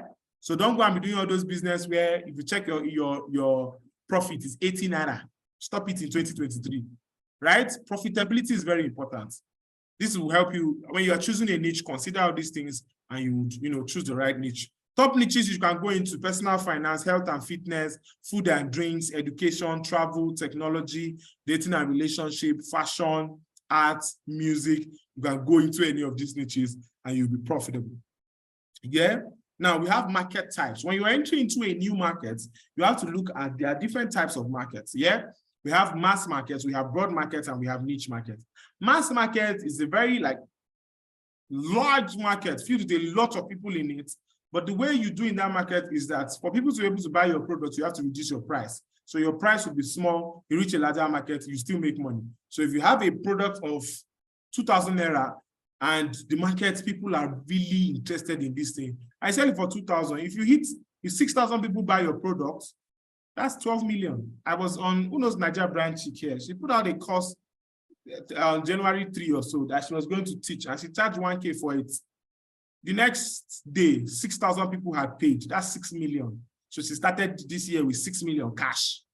At 6 million, she understands her market. She's built that network to operate in a mass market. Yes, so look at your business. I sell so amount of product. Your question should be, how can I reach this amount of people? But because you don't even know you're in the mass market, we are trying to be like those in the niche markets. You want to sell kuli to me for 50,000. You will later see buyer. Okay, so mass market, large amount of people, price reduction. Broad markets, they categorize, but they still charge, moderately high. So you see makeup artists, for instance, they understand makeup and all of that. So they charge 10,000, 20K, 50K for makeup. They're in a particular category. They're in the beauty industry, but, they have, they charge not too much. Yeah. But see the niche markets. Niche market is one segment, one thing, and they charge crazy money for it.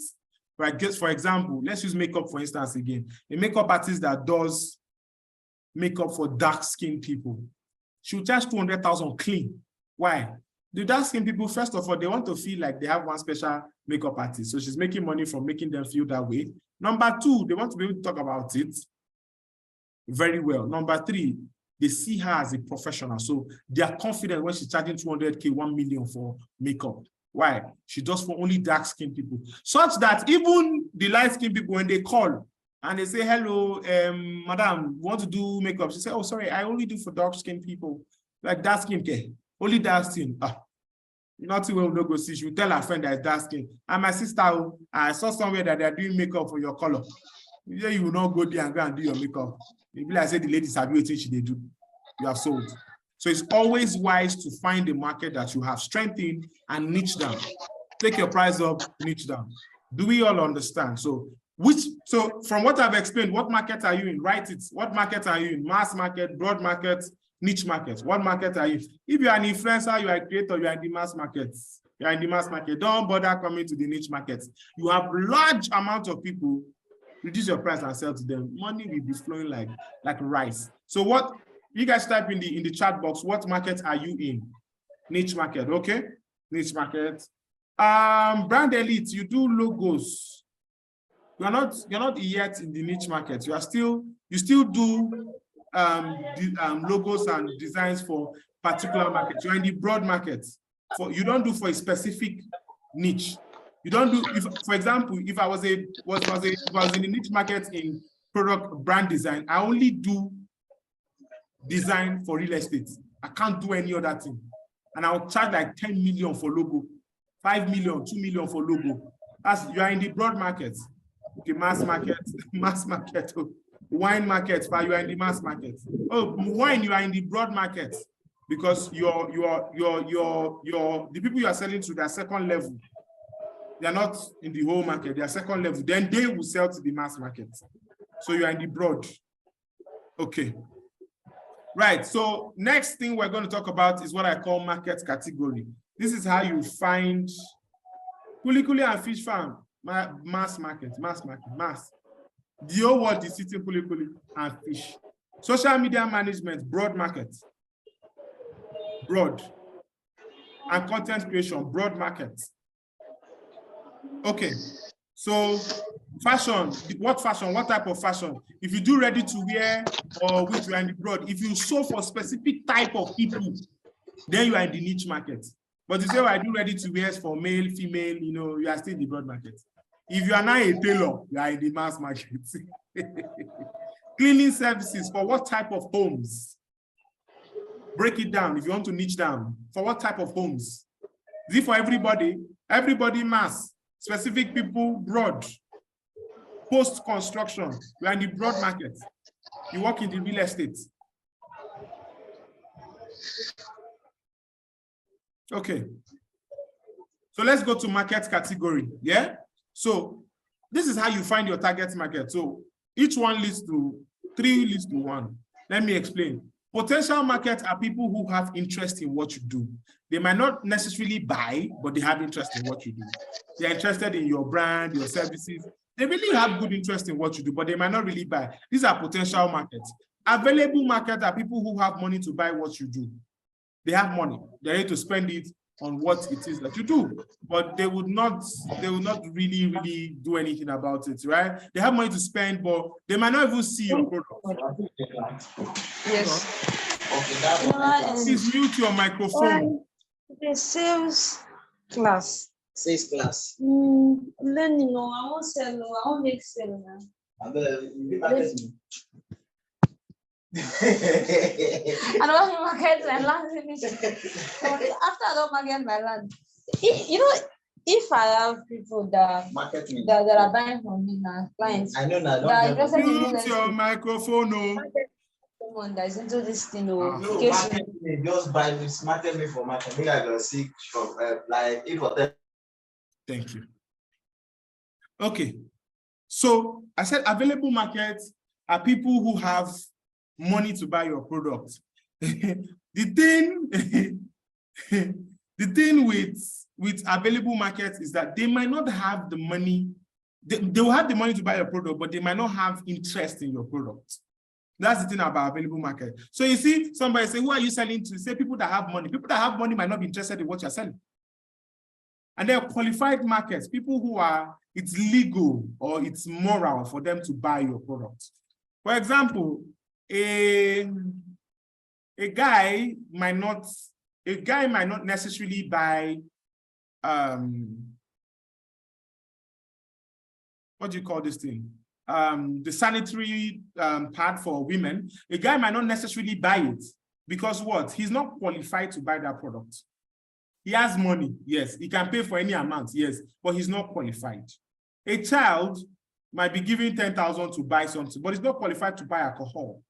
So if you say, oh, people that have money to buy my product or have interest, a 15-year-old might have interest in alcohol due to peer pressure, and he has money, he has saved for his pocket money, but he's not qualified to buy your drink. So that cannot work. But you see target market. Target market is those who have interest, those who can pay, and who are qualified.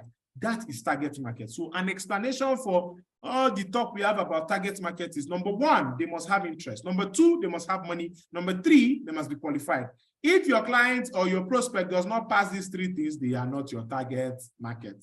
So your content must be able to hit these 3 points. It must be able to hit their interest, be able to help them get to the level where they trust you enough to forget about their money and give it to you.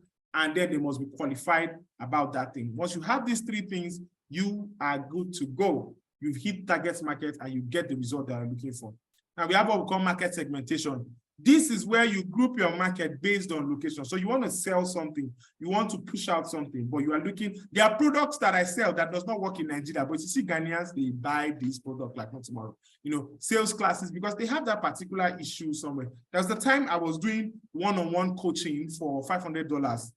In Nigeria, like 2 people paid me $500, but I was getting more from the UK, from the US, it's from South Africa, people who would pay me that kind of money compared to my dear country, Nigeria, right? Because that money is huge. $500 is like really, really huge for them. Do you understand? So based on location, you can enter a market based on the location. How much money can I make from this market based on this location? You can enter based on demography, and demography means their age, their gender, marital status, family size, occupation, educational level, income, race, nationality, or religion. There are some things that you will sell in the church that you only sell. Anointing oil will only sell in the church. If you sell anointing oil to me in the bus stop, I ain't buying. If you sell anointing oil to me on my way to eat food, I'm not buying. But if you sell it in the church, oh, thank you, sister. God bless you. Hallelujah. How much is it? 300. Thank you. I buy it and leave. So based on our religion, based on our occupation, I make 500K, 1 million a month. You can approach me to buy a land of 500,000, I'll buy. If you approach me to land to buy 65 million, adios. I'm out. I'm not going to answer you. I'm not going to say anything. I'm just going to walk away. Because what? Based on my occupational standard, I cannot afford that kind of money. On my income size, I cannot afford 65 million for one plot of land. So if you're selling to me, please read we'll talk about, tomorrow we'll talk about customer profiling, right? How to identify your client to know if they are the one with your money. We'll talk about it, right? So age, gender, marital status. Stop trying to sell very expensive product to single people. They are still trying to catch themselves, right? So you can sell to some specific people they are free, they have money to spend, yeah? And you can know that when you profile them. Psychography, their attitudes, their aspiration, their values. Books will always be bought by people who take personal development very seriously. If on your WhatsApp status, you have people who are always posting memes from here to tomorrow, please stop trying to sell your book. It will not sell, no matter how hard you try, right? Unless you create a book of memes. Those people really, we think they are just doing it for cruise. Yes, their life is actually cruise and they will never take such things seriously. So don't waste your time trying to sell your books if you sell books, right? Because they don't take those kind of things very seriously. There are people whose attitude is not the way you want it, or you see, you want to connect with them. It's not the way you see things as right. Stop trying to push some products in front of them or trying to connect with them, or sometimes it will even work. So if you're entering a market, you're entering somewhere based on attitudes, aspiration, values. There's some people who cannot come to some creators' pages because what? They are Christian. So they know that, I can't come to this page. I don't like to hear about Jesus a lot. This person is only talking Jesus. I don't hear it. Why there's some people who like to talk about rubbish, things that not concern me. I call it rubbish anyway. And they like all those kind of gist about things that don't matter in the economy, right? Somebody slept with this person and then this person married this daughter and son of this person, which later married the grandfather and turned the mother into the sister. They like all those kind of gist. If you want to enter that market, you can sell, things like, there are people who do all these relationship talks and all of that, they started becoming therapists after a broken heart, yeah? And they are making money because they understand their niche. So they are using the aspiration, attitudes, and all of that of people to be able to make money, and then they have values. You can sell to a certain amount of people based on value. There are people who value art, for instance. If you're in the art industry, please don't play with people's value on art. There are some people who empty their bank accounts to have a certain type of design or picture or frame done. Yeah? So don't joke with those kind of things. And then if you're entering a market, you are trying to segment yourself in market, this is how you do it. And then behavioral, based on behavior such as usage rates, how often do people use this platform, how can I get on it, what are the things I'm going to get, how will my business benefit from this kind of thing, right? Benefit types and purchasing decision. Where do people spend most of their money? Know these things for yourself, and you would be able to make a lot of money. Hope you are enjoying this class, Now there's something we call last mover advantage. We have first mover advantage. First mover advantage, I was the first to do something, so I have monopoly over it. Last mover advantage, you have to look at your competitor. What is your competitor not doing that you can do and do it well? That's what Google used to chase out other search engines. Search engines launched everywhere in the 80s and in the 90s. Everywhere, search engines, Netscape, Windows Explorer, everybody was just Windows XP, everybody was just launching. And Google spotted their problem. One of them were very fast back. And then they launched Google. They took down everybody. The only person who's trying to reach Google today now is Edge. No other browser. Even Mozilla Firefox, no reach. UC browser is on phone. They will never try to assist them. It won't work. It's not up to Chrome. So know your, what you call it, what your competitors are not doing. Identify new problems. There's always new problems in the market, or old problems that need new solutions. Identify old problems that need new solutions. The way people communicate, you can now change. We used to communicate via text messages, and somebody thought about WhatsApp. And we just used to connect via WhatsApp chat, and someone said, oh, let's add call to it. And then they added call, oh, let's add video call to it. They've added video call, oh, let's add group calls to it. New, same problem, different solution. Do you understand? So that is how you take. So even if you are the last person to get, Google is the fastest search engine everywhere right now. And then boom, ChatGPT is here. And Google is panicking. Why? Because ChatGPT is last mover advantage. Let's see, you are not doing something, so I'm going to do it. When you say you should search for something on Google, you give me a particular amount of responses to go and check. Now with ChatGPT, you give me what I'm looking for. That's last mover advantage. Okay. So, and then look for new environments, right? Go to new environments, new markets. What's happening in Kano?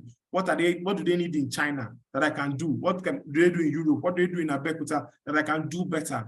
And then try it out. You might be the last person to get there, but because you notice all the things they are not fixing, you fix it right. Do we all understand? Great. And then we have what I call 0 to 1.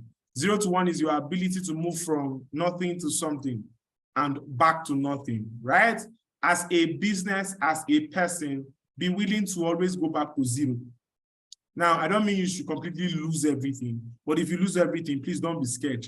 Your acceptance of zero would allow you to continue growing.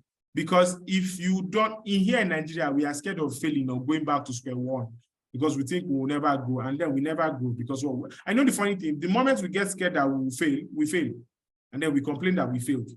So you need to be able to be willing to go back to zero at any time. Vet your business after every quarter. Look at your business, look at mistakes, look at errors. Don't wait till December, it's too far. Every quarter, look at your business. What can I change? What am I spending so much on? I used to buy food every day.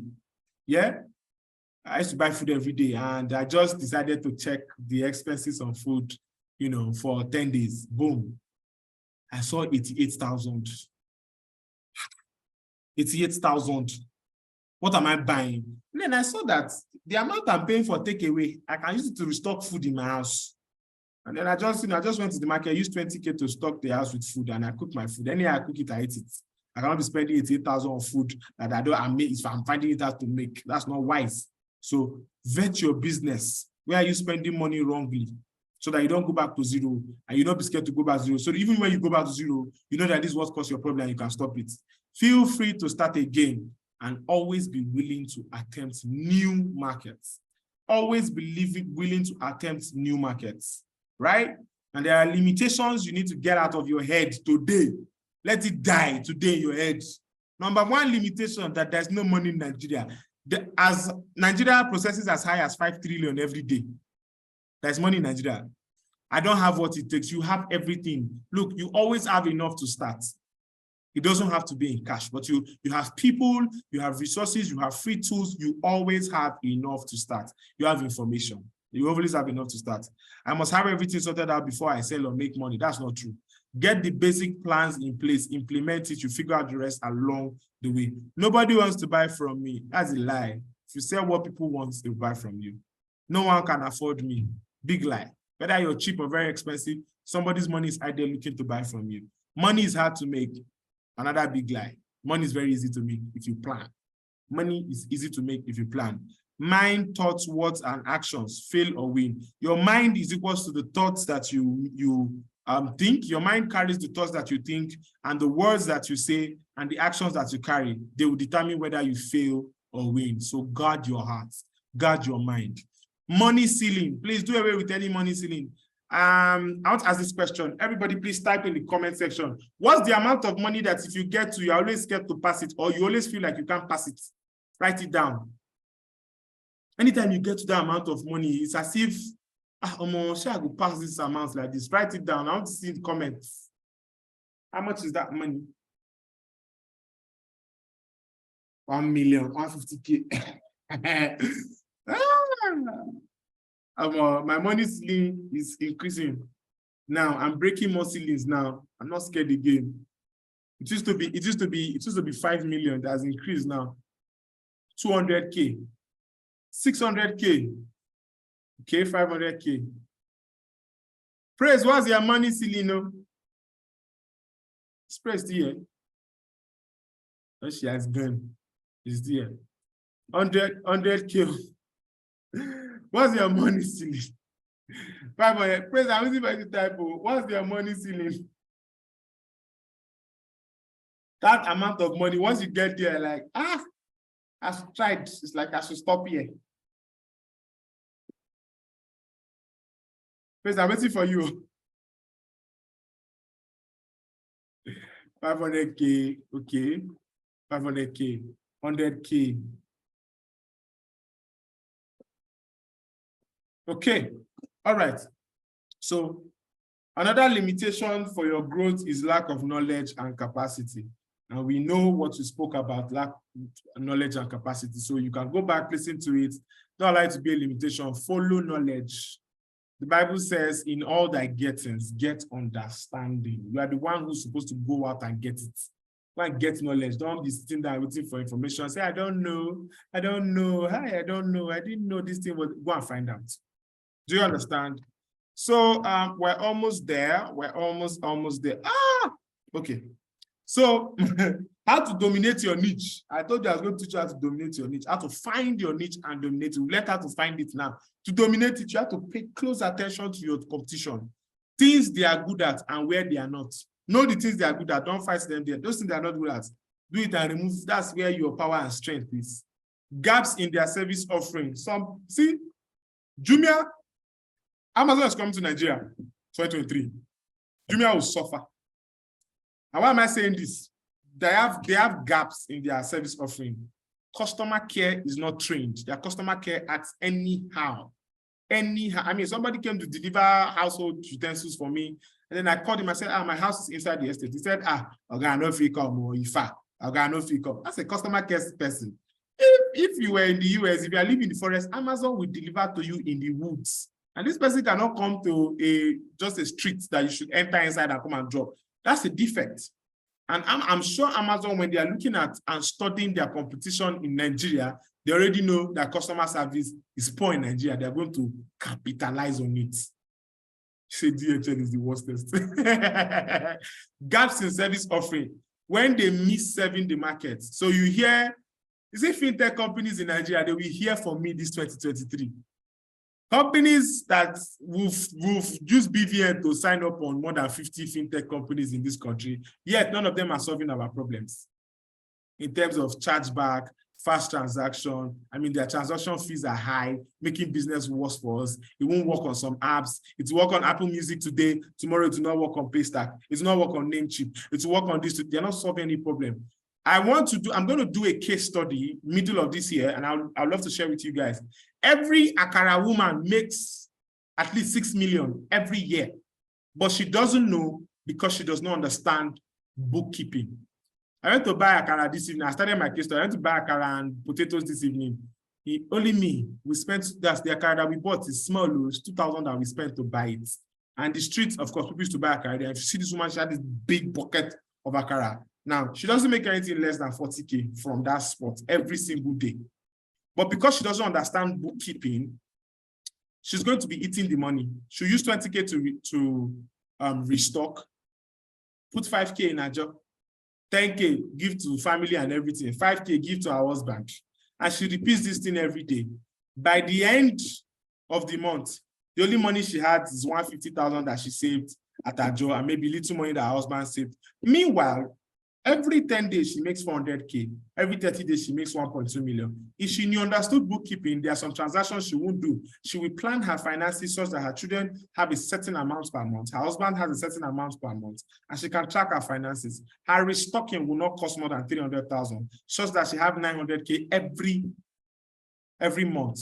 What's come to what? She has 900K. Let's say, okay, 700,000 every month. So every year she's finishing the year with 6 million. But she doesn't know because she does not understand bookkeeping. That's a service offering that is not happening in Nigeria. And I intend to solve it. So what people don't like in the market, what people don't like, yeah? Your competitors are doing what people don't like. You do what people like. And you take them, you dominate. Focus on outcomes. Some of you are focused on process. What will your customer get from working with you? You say, oh, I'm a nice person, I know how to talk. I'm not concerned. I want to be able to get so figures. What will customer get from working with you? Focus on that outcome and give it to your clients. You will dominate. They will not, you will dominate that market. Be results driven. If you will make every business decision, not about money or recognition, but on whether or not what you are doing will get your clients results faster and better, you make your competition irrelevant. So be results driven for your clients and you make money. Innovate based on market needs. How can something be done better? How can it be improved on? So if you were selling kuli before in nylon, now sell it like mini chin chin, and people will be able to buy it because what they can stock in their house and eat it is neat and all of that. You are innovating based on market needs. People need more products that are well organized, labeled, have NAFDAC number and all of that to be able to make money, right? And then simplify everything, simplify your process. Clients should not go through 1 million ways to talk to you. Some of you are too proud. My number is available online. Anybody can call me because I've simplified everything. A simple conversation with me, you will pay me money. You don't have to go through this person, so my secretary, my this to get to say a lot of work. Simplify every process. Avoid complexity at all costs. Make things easy for yourself. In 2023, teamwork is the goal. Work with other brands, Bootstrap. You know what bootstrapping is? Bootstrapping means starting from where you are. Don't go and be looking for capital up and down. Start from where you are. Grow that 10,000 to 20. Grow the 20 to 50, 50 to 100, 100 to 500, 500 to 1 million. Don't go and be looking for money everywhere. Bootstrap. I was going to look for capital for my business, applying for this, and then I started researching about bootstrapping. And I saw a guy who bootstrapped his company from $500